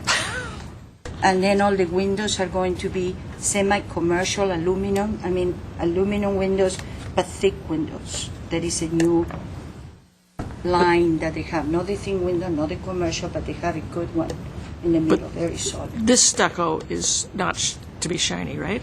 No, nothing is going to be Nothing, shiny. okay. That I can And actually- what is going to be the earth tones other than the retaining walls? We have, this is stucco. Okay. This is the block, and this was the Okay. wood, and this is the aluminum for the window. And I can't recall, and I can't even see. Metal the railing, letters. that's the railings. Okay, and this is the color that I like to break some of the insert walls to give it a touch. Okay. Right, thank you. I have a question for her. Mr. Ellis? I just wondered, did you ever consider a new construction? I know you kind of poo-pooed it here, but was there ever an idea? Did you ever investigate, let's just clear the lot and see what we could put on it under the current code? You would lose a lot in the setbacks, for example. There is no land. I have two front setback, 15 feet on each side. Right. Plus the side, it will be so much. Plus the existing structure is in very good conditions. I mean, It's I noticed, I ugly. looked in the soils report, the first thing I noticed, it said that the existing structure is moving. Well, what they did So I'm- is in the corner of the house, this has been red tagged, the people who owns it before, they excavate with no conscience or care, excavate too much in that corner and make the house set in that side. And this is why it's wrong. The proposed engineering is that in the end of the existing house is going to be built 5 caissons, what is going to be the support for the hill above where the existing house is. Then it's like a barrier there. And then start the addition over here with more caissons. Right. No, I just kind of wondered. I mean, But the it seems house like is- you've no, spent a the lot of house time is and money to work around a house that, and anybody sitting in the audience would look at it and say, well, that's new construction. That's not a remodel. But I'm just, I asked the question. No, Thank you. we really went through long discussions and things to be able to stay then inside the parameters of the addition. Even the existing house was well incorporated into the addition to read as a one structure. Right. Okay. Thank you. Thank you. Do we have any more questions for the architect? Thank you. So we recognize the fact that you are going to have a rebuttal of 3 minutes, so at the end you will have an opportunity. There are 2 speaker cards. Chris Aldrich, who is a neighbor, introduce yourself and welcome. And we're going to be limited to, I believe, 3 minutes per 3 minutes. speaker. I'll try and be quick then. Please. I'm the neighbor on Dartmouth in what is the blue house just to the left of the property. This one? That one? Yes. Okay. And those stairs and the wall, actually, that you mentioned, Mr. Ellis, actually are sitting on our property. I'm Those. thrilled to hear if they're going to do this, that will be removed from our property, and I hope the owner would indemnify us through the nose while they're doing that construction on the side of what is not a very safe hill. I wish I had known there was a variance meeting in December. I had been here in November and actually came to the meeting that got canceled, so I was not aware that variances were being given from kind of a massing concern owning what looks like a massive castle of about 900 square feet next door. Massing is a big issue. I wish my house was actually a little less massive itself. I'm kind of concerned with these caissons and stilts that are going to be on the front side of the Dartmouth property. In these architectural drawings, I see lovely green space, but I know for a fact that sunshine is not going to hit what is going to be covered by shade, so that's going to present a big issue. In fact, I see on this small Mini Cooper photo, there's a white wall that looks like it is flush with the street, and as you look coming around Dartmouth, it's literally a 90-degree turn there at which people travel at the speed limit and above. I would worry, in fact, I know for a fact 18-wheeler trucks will try and come around that and really should not. They literally climb the curb and ride on about 2 feet of the street curb there on this property to be able to get around that corner. It's also typically a big issue for the larger fire trucks in the city, which do frequently come down the street. I'm not a super big fan of the contemporary style that's here. Almost everything on Dartmouth going up, which is where this house makes its biggest visual impact is 1925 Spanish style. This might possibly be more interesting visually up on the Columbia side, on the opposite side of the street, where there are 4 or 5 supremely large homes that might fit more into that style. But I think, given what this is, staying a little more in line with the Spanish style would be certainly much better. Am I out of time? Or 1 more minute. 1 more minute.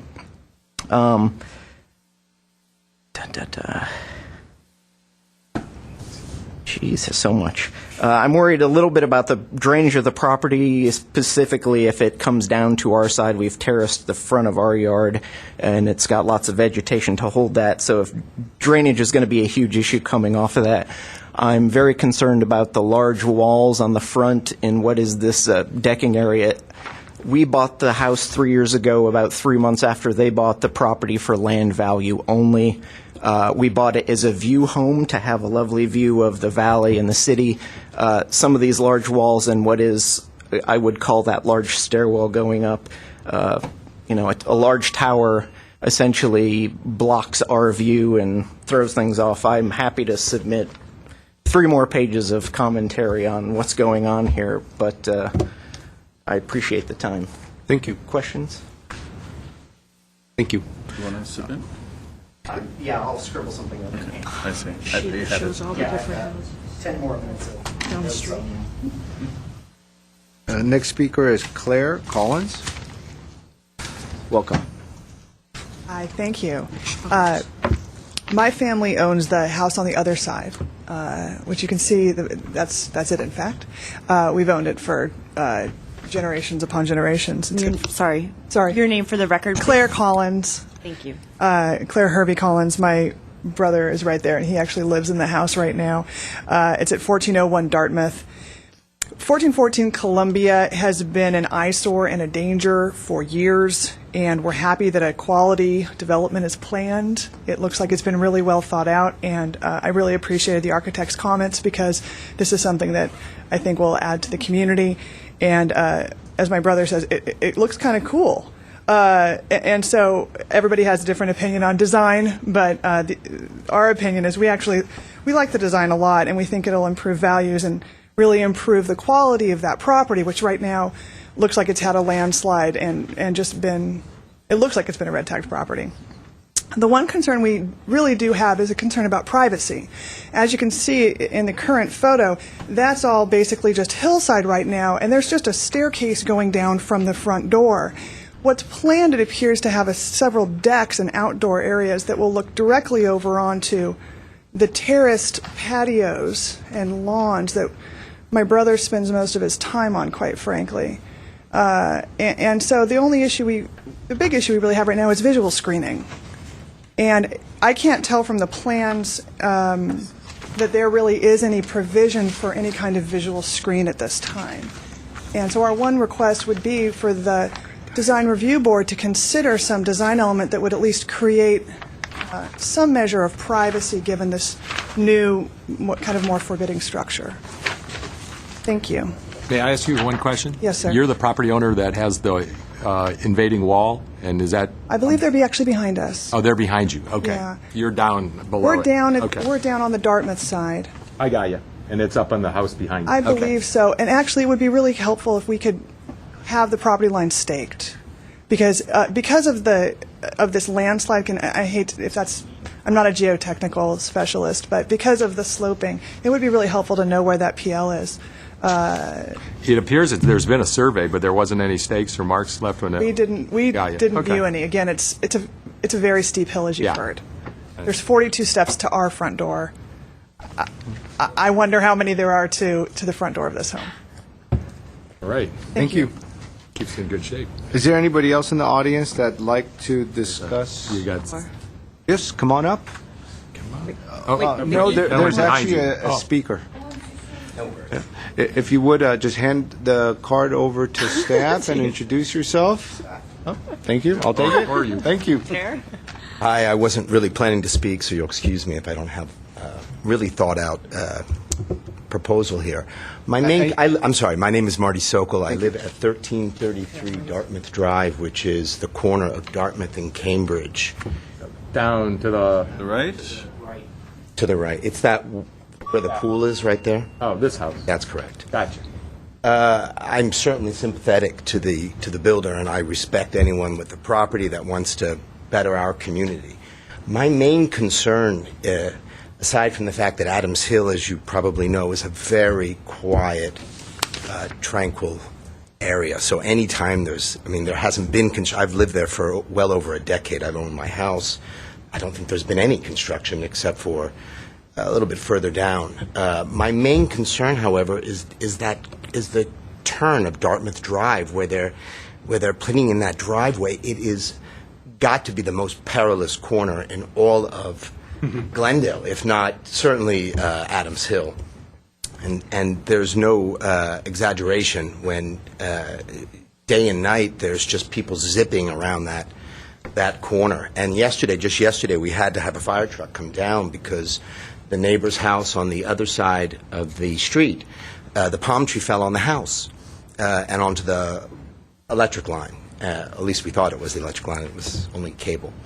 However, the fire truck had to come down Dartmouth, and it is always a concern of ours. That is really all I had to say, and I would just beg you all to take an examination the tranquility of that area and the perilousness of that turn. Thank you very much. Thank you. Thank you.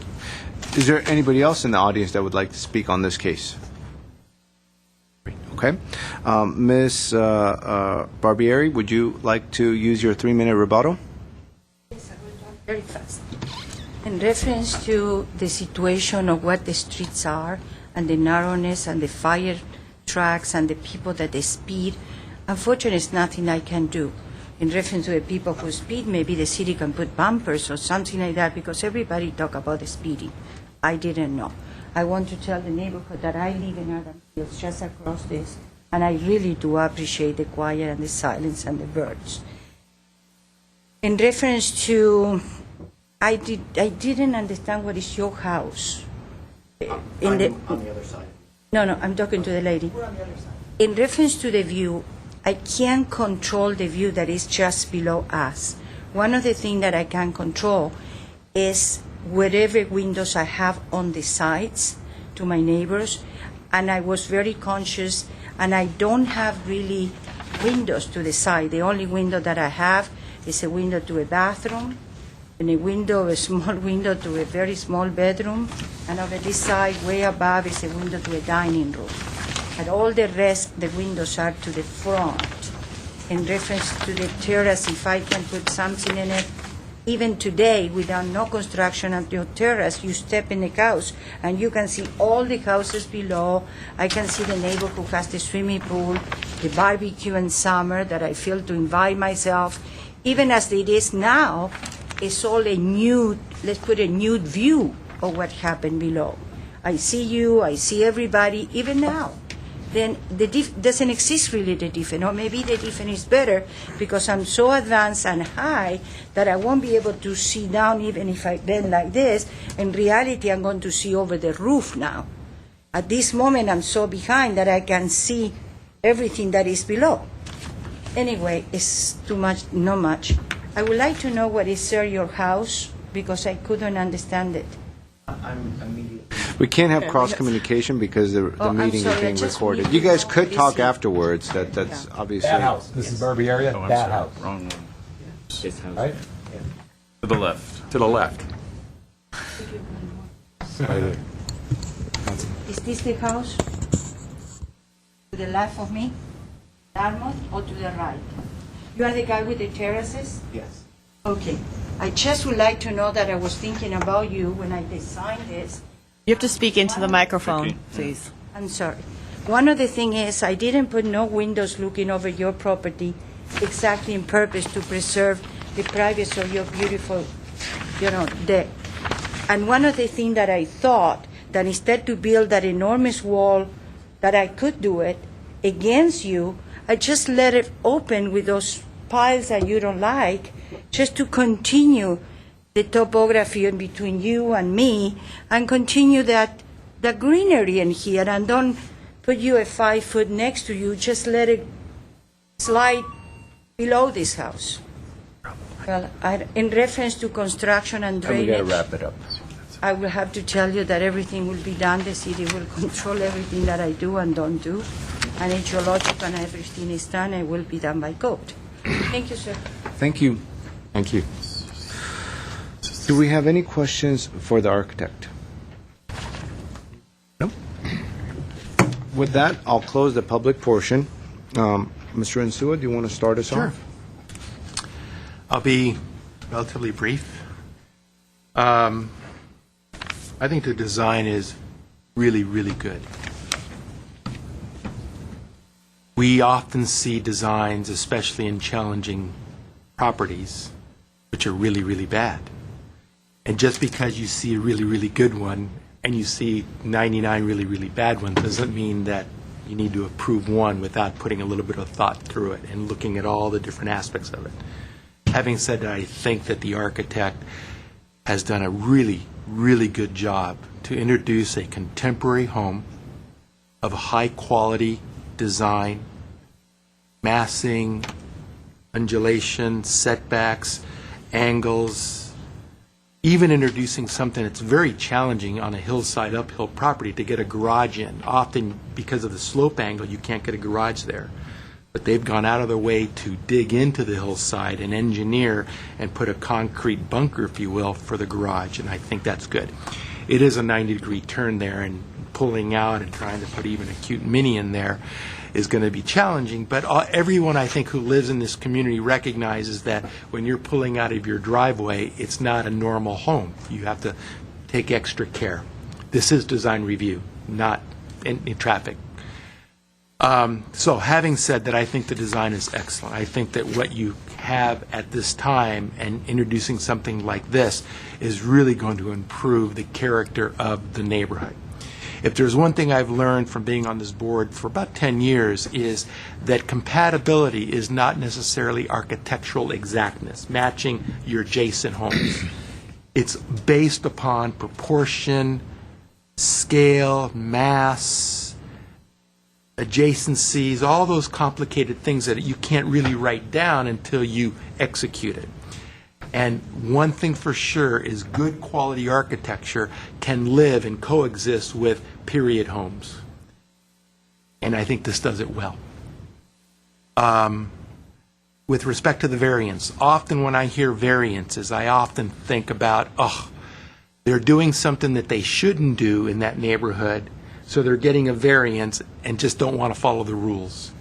In this case, the variance was submitted and approved based upon the nature of the site, the complicated nature of the site, not because they're trying to do something and not play fair with the rules. So I'm comfortable with the variance in this case. Never should this, and they didn't put it here, but I heard it, never should you have any split stone or split face CMU block on this property. So anybody who even talks about that, don't do it. It needs to be precision block, as you've done, architectural precision block, as they've done. All too often I see really great design, and suddenly they put in split face retaining walls, and for me it ruins it. So never split face CMU block on this. Other than that, I think it's a great design, and I'm more than happy to support it. You guys are really going to get a great property and something that you're going to be. There's issues, setbacks, where the stairs are. That's engineering, and it'll get resolved because this architect has been doing it for many, many years here in the city of Glendale. But I think this is a terrific project. Thank you, Mr. Insua. Mr. Herman. Yeah, I think it's fine. I don't really have anything to add. Okay. Mr. Ellis? I think they've done a very nice job also with the project. I do, and this is maybe me standing on the soapbox. We need to maybe address remodel versus new construction, because this one clearly is new construction. But there'll be probably, a couple hundred square feet left. At any rate, that's a different question. I would ask that something be addressed about the landscape up on the uphill side. It appears it's pretty plain. I looked to Ms. Palmer on that one. and maybe she has an idea. And my great question is where are you going to put your air conditioning compressor or condenser? Other than that, I could support it. It is a wonderful-looking house, actually. Thank you, Mr. Ellis. Ms. Palmer? We've had numerous discussions today regarding following the hillside guidelines, and I think this is a good example where there's been a great consideration for that on a very selective lot. And I think what's really nice in that whole area is that all those houses are eclectic, and to have something of this quality, I think, is going to enhance the neighborhood. I agree with staff that maybe that elevation at the southwest could be enhanced a little. I know it's not really seen, but everything else has so much detail to it. There could be something on there to enhance that a little. And that with all the retaining walls, that the landscaping, I don't see anything on the plan that addresses something hanging over the walls, so just to soften them a little bit. So maybe you could look for some plant material that would hang over the walls. And that the stairwells, I think, should have, where they can, the railings instead of building the walls as high as possible. But I think it's an excellent project. And Thank you. Support that. And the landscape portion under the decks, I think simple and clean. I mean, as it shows in the so they were drawings. using the right species and whatnot? And that upper side does, to Mr. Ellis's comment, that upper side does have some trees up there. Okay. To soften that. There's trees where there can be trees. There's not a lot of room in every place, but Okay. other than softening the retaining walls, I think the landscaping will work. Okay. Thank you. As for my comments and thoughts, I agree with the board in that this is a well-thought-out, well-executed, well-worked-out design. You could just tell, just by looking excuse me, at the renderings and the drawings, that so much care was put into addressing the special needs of the site, which included the access and dual frontage and the existing retaining walls and the existing building and how to work around the existing building and not trigger a new construction, etc.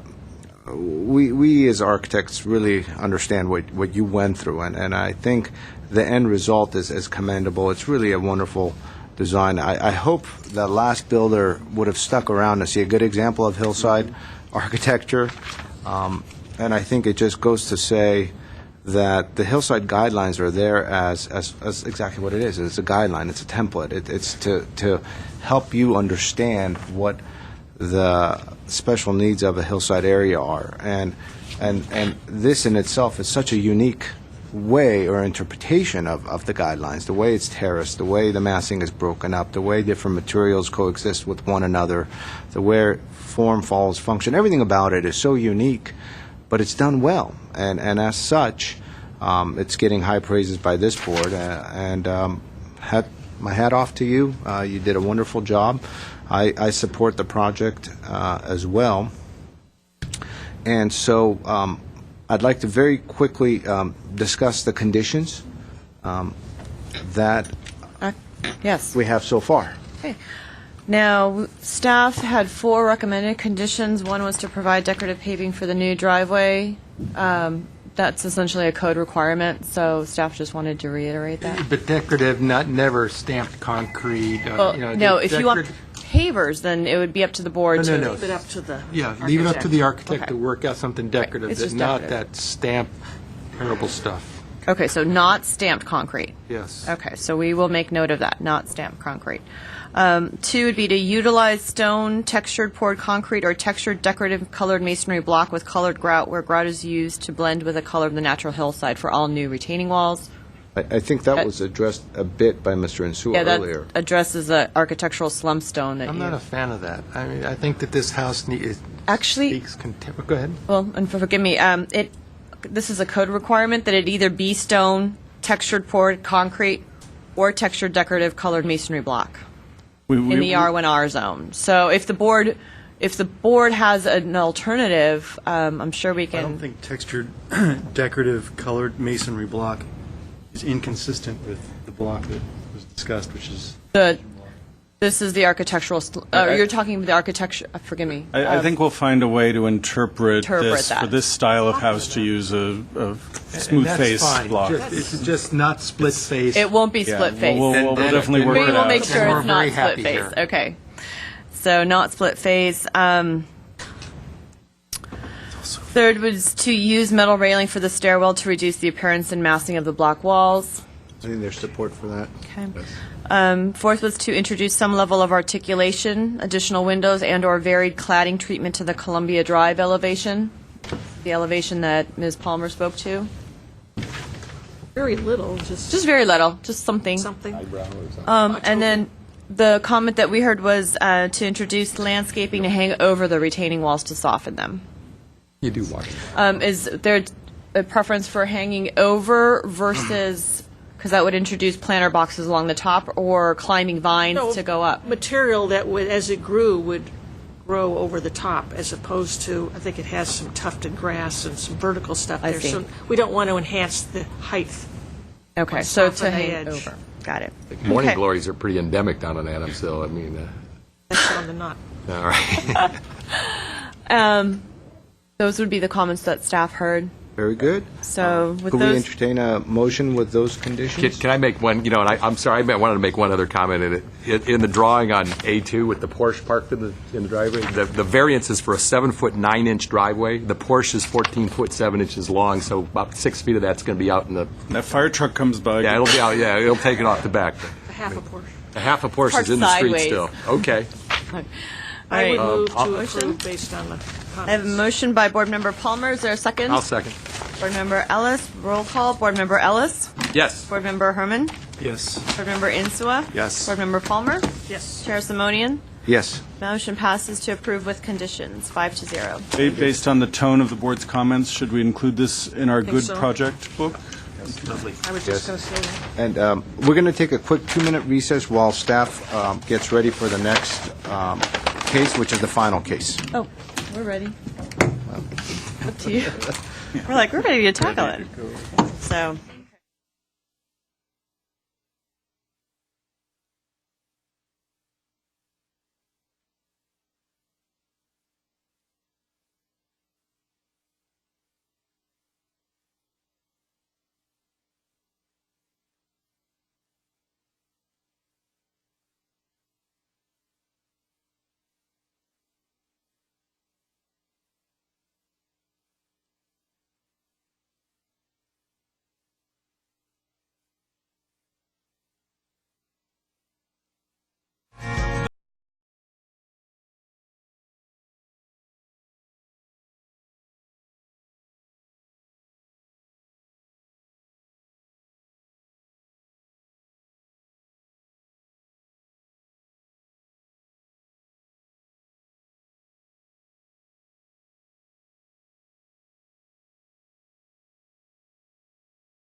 4.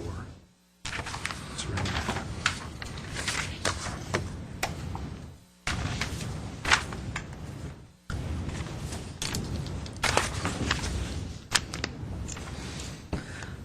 All right. Would you like me to start? All right.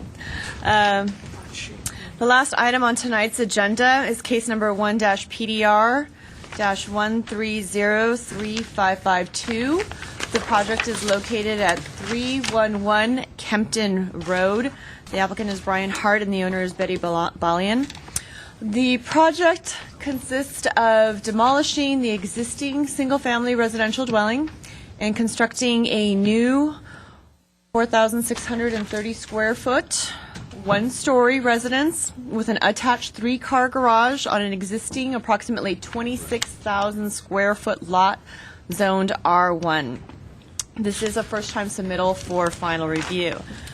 The existing home is a approximately 3,000 square foot single-story mid-century ranch house with an attached two-car garage that was constructed in 1958.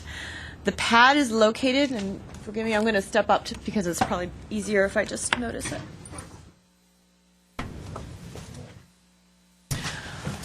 The existing residence, the linear residence, is located approximately 10 feet off Kempton Road on a flat building pad. Kempton Road, mind you, again, this house is a dual frontage lot, yet this time, instead of having two different streets, it's essentially the same street that Kempton Road curves, and there's one property that's on the peninsula, sort of, and then it curves around, and so you'll have a small 10-foot rise off of the Kempton Road where the driveway is located, and essentially a 40-foot drop along Kempton on the opposite side. As the average current slope for the property is 41%, and the existing driveway will essentially remain in its current location. The pool will be filled in and be relocated to the south side of the property. In terms of site plan, it essentially utilizes its existing building pad. It does, instead of going linear type of configuration, it spreads out. There is a center atrium that will be open to the sky, a three-car garage that's accessed off the motor court from the driveway, and they are putting the pool along the southerly side of the property. They are maintaining certain mature trees along the north side. They are removing certain trees that are around the perimeter south edge of the site. It essentially works well within the existing context. Mass and scale. The property is located in an area that primarily has single-family residential homes, single-story that is, on hillside lots with nice views. The project is proposed as a single-story, essentially around 14.5 feet in overall height. Staff feels that though it spreads out quite linearly across the building pad, the mass and scale is very compatible and consistent because they are not proposing to go up with that same amount of footage, but rather they're spreading out. So there's no issues in regards to actually adding bulk or mass to an existing hillside or having any impacts to any neighboring view protections or whatnot. So they are spreading out, and it is consistent with the adjacent, primarily ranch style, slow lung hung homes. Last but not least, in terms of architectural design, the project site and the photograph that you have before you, the existing home is somewhat of a mid-century modern ranch style eclectic home. They're proposing a contemporary design. You'll notice they have wide expanses of glass. That's to take advantage of the views from the project site. They have a very low slung wide eave to allow for outdoor open patio areas below. You'll notice in this diagram they're really taking advantage of that southerly view corridor and the light, and so you have outdoor areas that add to the actual livability of the residence itself. You have ultra-modern contemporary screens and downspouts and whatnot. Overall, there's very high-quality materials that are used. So staff is very supportive of this particular home. It does harken back to somewhat of a mid-century influence. So it fits within the context of adjacent homes of somewhat of your actual authentic architectural piece of the mid-century, and the other remaining homes that are somewhat more of a ranch influence as well. Staff felt strongly in terms of its recommendation to approve. At this point in time, there were no recommended conditions of approval. I'm available to answer any questions you may have. Do we have any questions for staff? Mr. Ellis? Yes. Do you know what the height of the existing structure is? I believe it's slightly lower than the proposed, but not by much. No, I'm having nods, actually, because the existing home had a very... It's got a... Yeah, exactly, because it actually was a hipped roof. So I'm going to... It's about the same, I'm being told. Okay. So, except it's a hip roof as opposed to a primarily flat roof.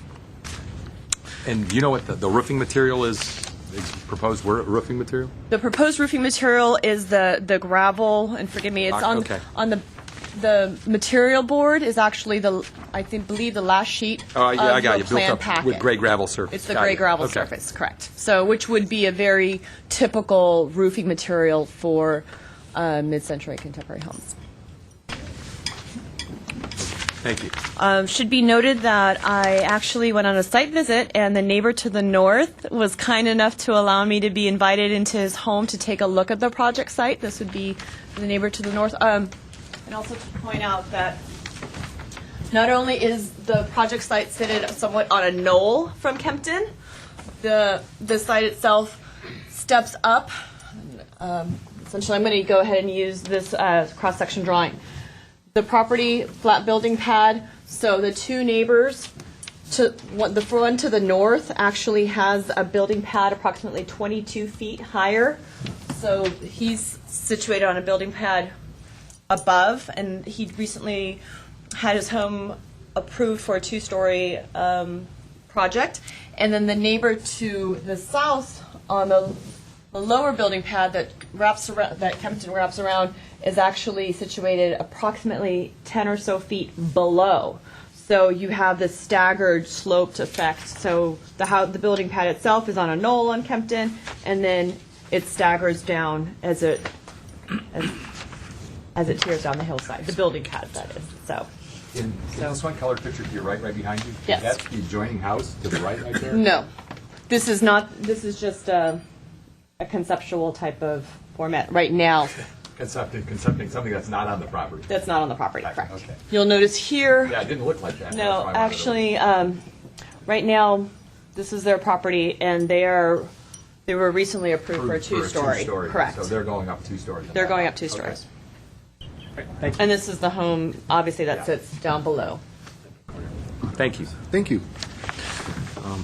Our first speaker is the architect and applicant, and there's 3 names here. So Brian Hart, who's the first one. I don't know if you guys want to come up as a group, introduce yourself, and One at a time. Hello. And I apologize, I don't know if I should wait until after the applicants speak, or after all the public, but the same neighbor that I was just alluding to submitted correspondence that was included in your packet that had concerns regarding the overall spread and massing of, not so much the horizontal mass and scale of the project, but the vertical spread across the building project site, and a few other concerns as well. And there was also an email in support of, that was written by 2 property owners for the project. So I apologize, Brian, please. Mr. Hart, right before you begin, as the applicant architect, you get collectively 10 minutes.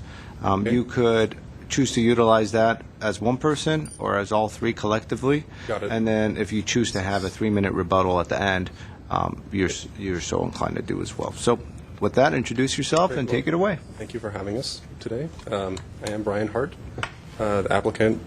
I'm joined by the 2 principals in charge of the design of the project, Frank Escher and Ravi Gunawardena. And Frank Escher is actually going to speak about the project tonight. So, since Brian Hart was the applicant, we thought that he had to speak first. But my name is Frank Escher. As Brian said, I'm one of the principals in Eschergen and Wardena. We are a small firm in Los Angeles with a broad range of projects, art-related work on historic buildings, and new projects, new houses. Ravi and I are both on the design advisory panel of the Cultural Affairs Commission in Los Angeles. Ravi was also on the art advisory panel of the Community Redevelopment Agency in Hollywood. This project is actually very important to us in our office. It's an extraordinary site. As was explained, Kempton slopes up around the property, and you enter the property here. We have views on pretty much 330 degrees, and both to us as well as to our clients, it was very important to capture the views, but also to respect the site. Rather than building a two-story building, which we could do, we decided very early in the process that we would keep this as a what we think is an elegant, low profile sitting on this plateau. As was mentioned, there's an existing driveway that we will modify slightly. It leads to the motor court. Excuse me. From the motor court, you will enter through a passage which leads to this atrium that was described earlier. And this atrium is at the center of the house. It separates to the east the children's bedrooms, guest room, laundry areas, and so on and so forth. To the south, the public spaces, family room, dining room, living room, kitchen, and to the west, the master bedroom suite, a study, bedroom, bathroom, and closets. Surrounding all of this, and I should add that the house itself is organized on a completely orthogonal grid. Surrounding this is a continuous loggia or veranda. As was mentioned, this serves various purposes. On one hand, it extends the living space to a covered outdoor area, mediates between the inside and the outside. It provides shading to the glass of the enclosure, and this loggia is then further defined by this series of screens. We've had at this point 2 meetings with the structural engineer. The screens are actually part of the structure. They are the shear panels that will hold up the edge of the roof. Further outside, there are a series of green spaces. Not shown in the model or on the renderings really is the landscaping, which will be an additional outer layer. The idea is that between the screens that are part of the building and the trees, you'll have this sort of layered privacy screening. So we have, for example, on this side, we are proposing an oak tree here because that will be more dense. Then we will have here 2 sycamore trees because they will actually be less dense than an oak tree and will allow sort of views from the house out while providing a certain amount of privacy. That is actually on the landscape plan. I should say that the overall shape, of course, reflects the panorama, but it also comes out of respecting first the setbacks, the legal setbacks, as well as the setbacks from the top of the hills, and also geological conditions, because we did not want to have any caissons for this. And so the footprint of the house actually reflects where we built without having to install caissons. So we actually looked through the geological report in great detail before we developed this.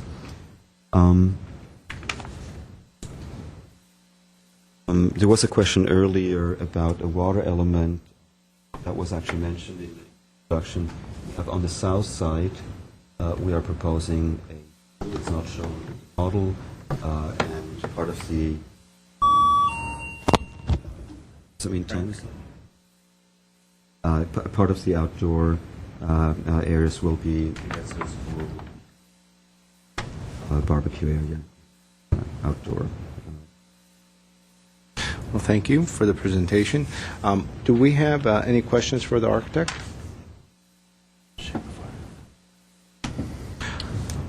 Well, while the board might think of some questions, I just had two very quick questions. One was, as far as the glazing, are you considering a part storefront and part windows, or what is it going to consist of? Actually, I should have talked about that. First of all, we've gone to Title 24 to make sure that all works. What we are proposing is that the fixed glass is going to be frameless. And so it sits in a channel in the floor and in a channel in the ceiling, and only the movable parts will have frames. We have done this in a number of other projects, and what happens is that it sort of creates a very interesting rhythm to the facade, because most of it is glass, but you read the operable parts. And the idea is really to sort of create a very sort of even, calm exterior, and something that allows property to be used inside and outside, and this was very important to our clients. Okay. And I guess the surface of the roof, the eave of the roof, what is it going to consist of? The whole roof, we want the whole roof to read as one sort of continuous sort of volume. So the inside, plaster, it will exterior stuff. We don't have a gutter, visible gutter. The gutter is set behind the structural beams at the perimeter, and we have at certain points, we have down out, and so when it rains, you'll have water pouring out in different places. Go into a gravel area with a stormwater collection system underneath the gravel.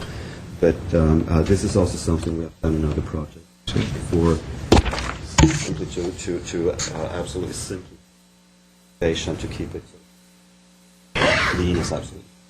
Yeah, I noticed the circles in the site plan right under the scuppers, so I was That's hoping that's what it was. Okay. Do we have any other questions for the architect? I have a question. You mentioned a change in the driveway. Could you indicate what that was going to be, and is it a change in the slope, or you're cutting it down? It's currently steeper, and we are simply extending it. The incline, you're extending it. And what type of material are you looking to do the driveway on? It will be concrete. It's shown in the... It's the aggregate. I think I saw one with some aggregate. Plus aggregate. One of those. I do have a question. Okay. It's one, or yeah, I know there's two in the drawing. There's a exposed aggregate concrete, and then there's number exposed one, and then number two. Number two is what we have on some of the walls. And driveway is number one. Yes, correct. Mr. Ellis? Yeah. I'm sorry, Mr. Insua. No problem. I like the way that you're guttering the rainwater that comes off. What's that material when you look at that extension of the gutter? Stainless steel. So like a stainless steel coming off of it. Okay. Thank you, sir. In the north elevation, which is the top elevation, the star-like pattern of the metal screening seems to be. What is that? On the far right? Yes. No, that's actually not a screen. On the far right. Yeah. That top right elevation. If you turn to the last page of your package as an example. I noticed the screening there, but I wanted some more I know. detail on it. No, that is actually just the entire surface. That is the outside of the master. So if you look on the floor, Master bathroom is in that area. and the vacuum opens to the rest of the view, and it has a solid wall to the water. Oh, and it's on that wall. Yeah, it's the exterior of that wall. That's There's a solid wall with a tile texture to it that has that sort of pattern. Okay. And the garage doors are powder-coated plain metal doors, as indicated on the material panel board. Okay. Any other questions for the architect? As I mentioned earlier, there will be an opportunity for rebuttal if you choose to use it. And at this point, I just have one speaker card, but there might be others in the audience as well. Thank you. Thank you very much. Jim Chrisman, welcome.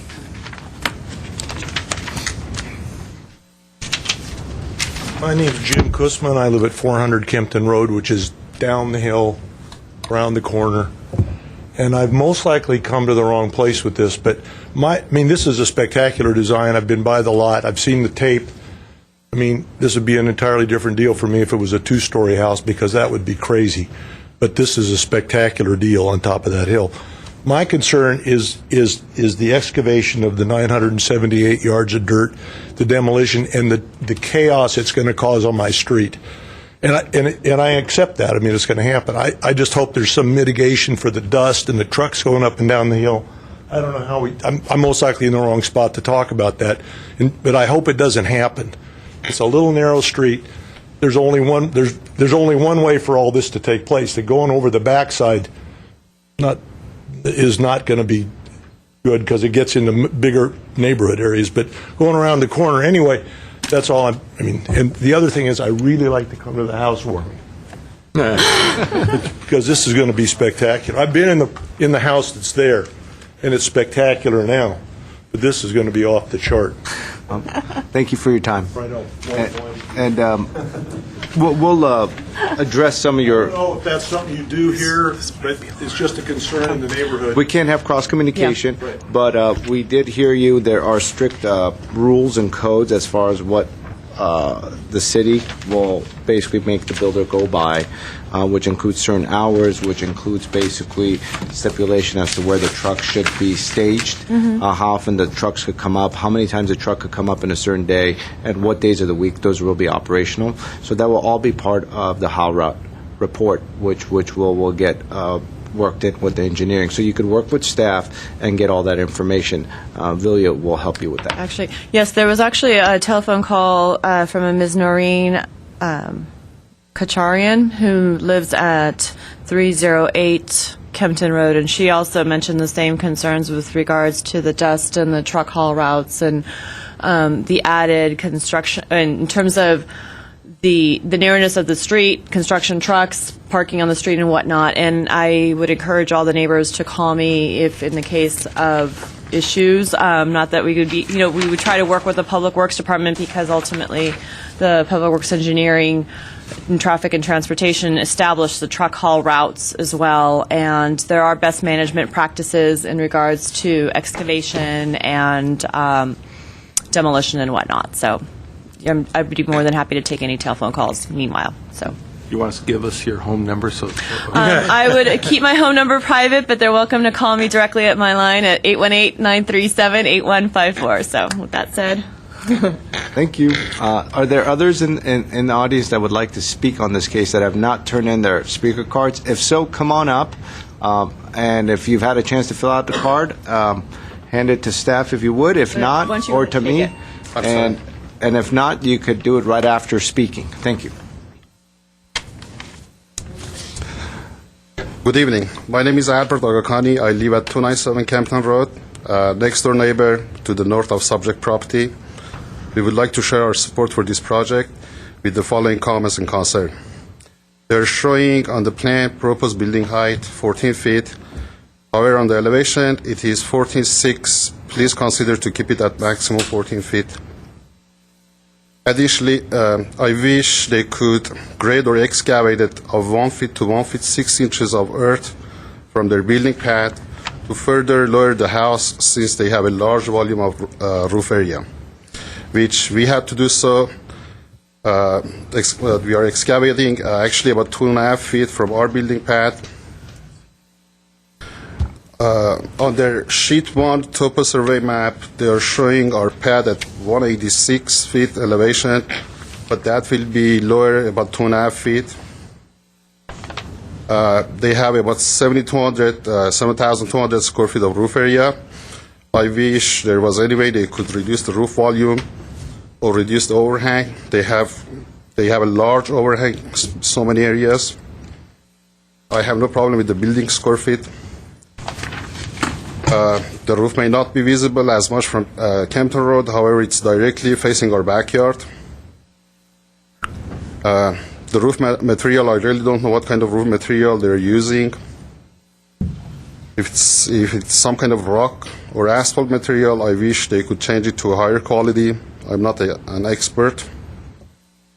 I couldn't find much detail about the trash room. It seems like it's facing our backyard. I hope they can consider to relocate their trash area, possibly to the west side of the house. On the roof, they are creating a recessed area for the mechanical equipment.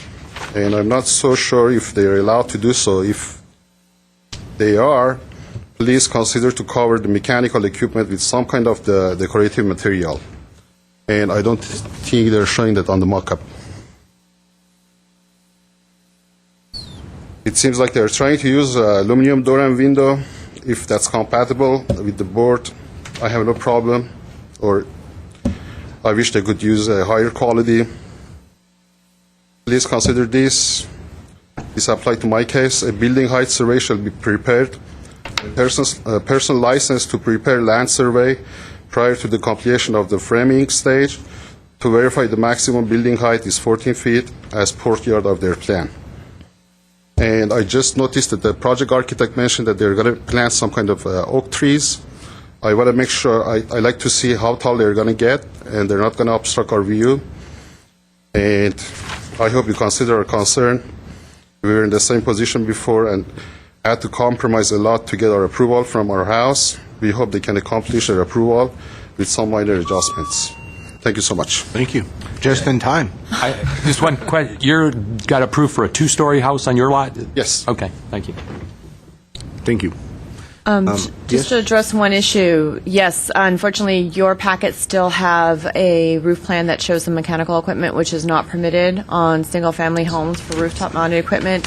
The architect actually has submitted revised drawings showing the roof-mounted equipment on the ground, so that has been addressed. Okay. There was another individual at the back of the room that wanted to speak on this case. Never mind. Okay. Is there anybody else that would like to speak on this case? Okay. With that, Mr. Escher, would you like to come up and address some of the comments that your neighbor or the neighbor brought up? Yes. You have 3 minutes. Thank you for the comments. I should add that the almost 1,000 square, is it yards or feet?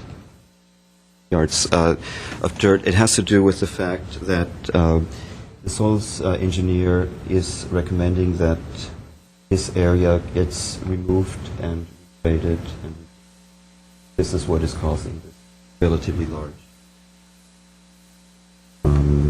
earthwork. Other than that, there's very little that we are doing to the site. Are you taking that soil off the site? We have to. Yeah. You're taking it, But you're replacing it back. And we have to replace. Remove and replace. It's a remove and replace. The net thing will be the same. It's just to Exactly. recompact and then stable the Exactly. area. Yeah. And we have to put in a retaining wall. We are the retaining wall restrictions above the wall that we didn't want to see.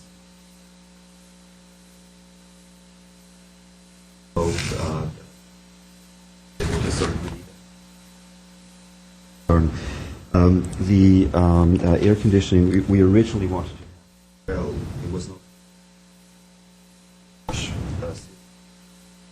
for the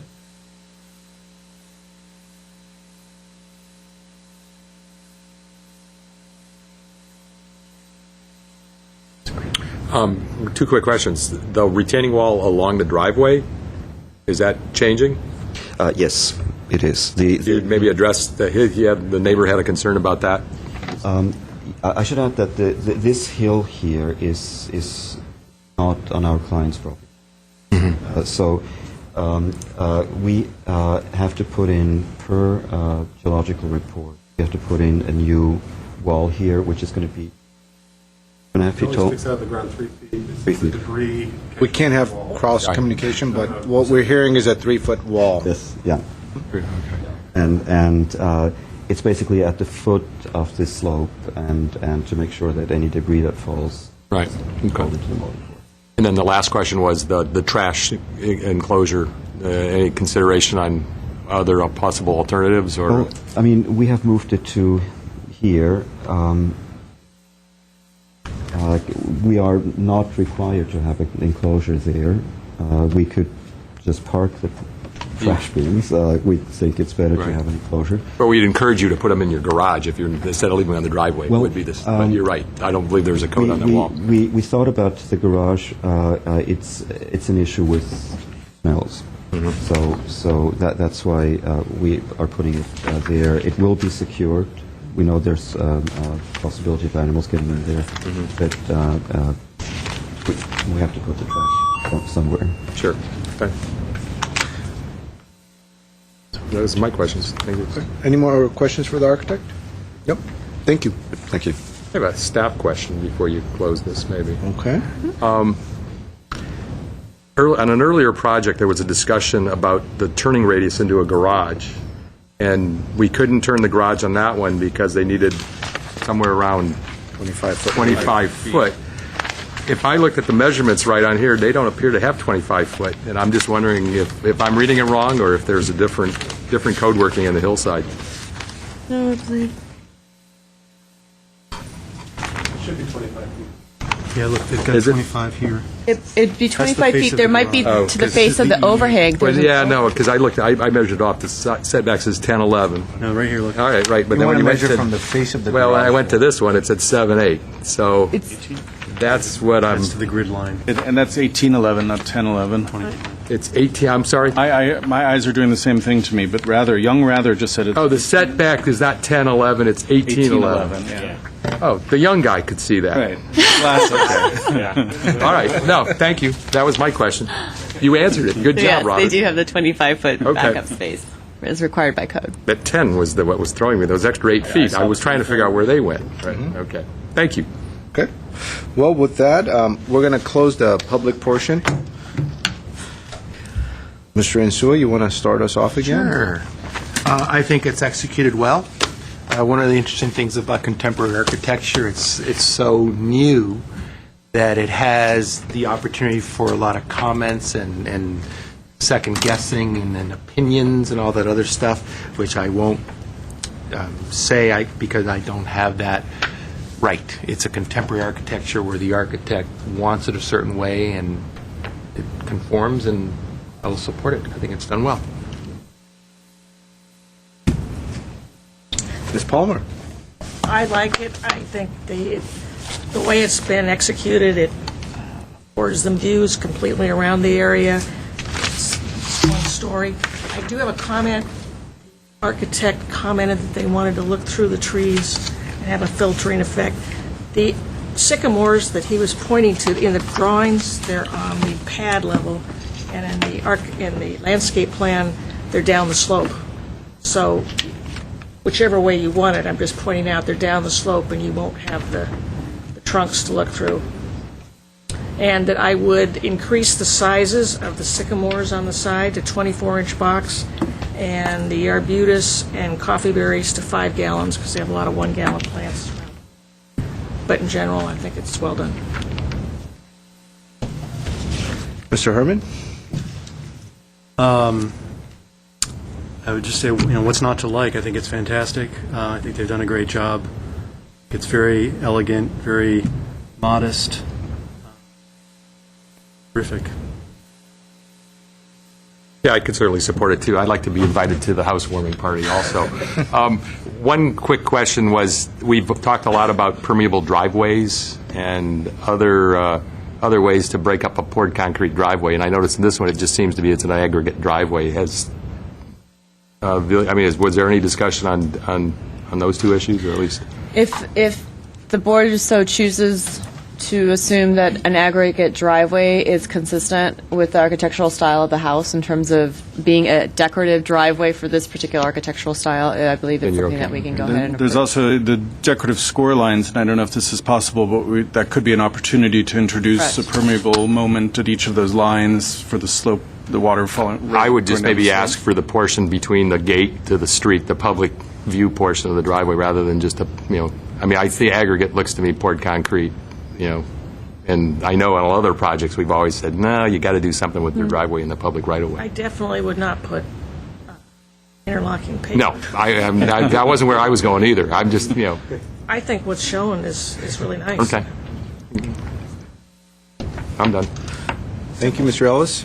I concur with the board. This is a well-thought-out, well-executed, well-designed project. It's very difficult to design a good, simple, yet clean style of architecture, and this does it. I could say it's one of the most unique homes we've seen in a while, and it's certainly going to be very unique in Glendale. And that goes a lot to say about the architects, the clients, the team, and everyone to have that vision and to give the architects that kind of freedom for them to create something as unique as this.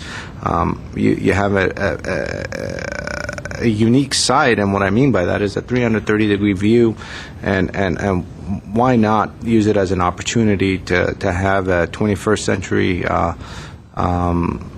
home that is mid-century in its essence, but so contemporary. And I think the way you've done the screening shear wall solution was a very creative one, and it'll add to the home. So all in all, I support the project as well. I wish you a lot of luck. And I'd like to maybe entertain a motion. However, I'd like to very quickly go over the conditions, Correct. if any. The only condition we had was to increase the size of the sycamore trees to That's it. 24-inch box, and I believe it's the arbutus to 5 gallon. The coffee berry to Oh, and the coffee berry. Just increase a few sizes. A few sizes. Few plants increase their size. A few plants, not all of them. Correct. So just those three. Just those three. varieties. Okay. Coffee berry. Without single condition, is there a motion to approve with one condition? Motion to approve. I'll second that. I have a motion by Board Member Herman, a second by Board Member Palmer. In terms of roll call, Board Member Ellis, Yes. Board Member Herman, Yes. Board Member Insua, Yes. Board Member Palmer, Yes. Chair Simonian. Yes. Motion passes. Thank Can we you. also Thank put you. that in a good file? Yeah, you can put that one in a good file. And put that in the. This is like a once in a career, project. Two in And one we'll put day. it Two in there, and we'll one. hold it out to people, and we'll see what they say. All right. You got to get invited to the housewarming to do that. Oh, is that the second condition? Everyone gets invited to the housewarming. Do we have any more items on our agenda? BRB. We would have The minutes, the correct? minutes. We do have the minutes. I apologize. The meeting is still continuing. So if we you would ask. exit the room quietly, and we'll just go about our business. Yeah, sir. I'm sorry, Sir? sir. We're the still meeting in is still going on, session, so please. I apologize. Thank you. Okay, we have the minutes from March the 14th Okay. to approve, and Board Member Simonian was absent, but all other board members were present. So I'll move to accept the minutes as presented. I have a motion by Board Member Ellis. Is there a second? Second. Board Member Insua, Board Member Palmer, Yes. Insua, Board Member Ellis. Aye. Board Member Herman. The motion passes 4-0. Mr. Simonian was absent. I have one quick Yes. a staff member. I'd like to invite the board and the public to the April 27th screening of Chinatown at the Alex Theater with the Alex Film Society. Oh, wow. It's a picture about water in Los Angeles, and the Academy of Motion Picture Arts and Sciences is loaning a pristine 35-millimeter print. So you don't see movies on film anymore at the theater. This is a chance to see it actually a film on film. When is it? April 27th at 2 and 8 at the Alex. And are tickets available Yes, sir. They're available now. But, there's plenty of seats at the Alex. Come late, you'll still get in. Wonderful. All right. Thank you. Anything else on our agenda? That is all. Good. Do we Is there a have motion to adjourn? I'll move. Favor?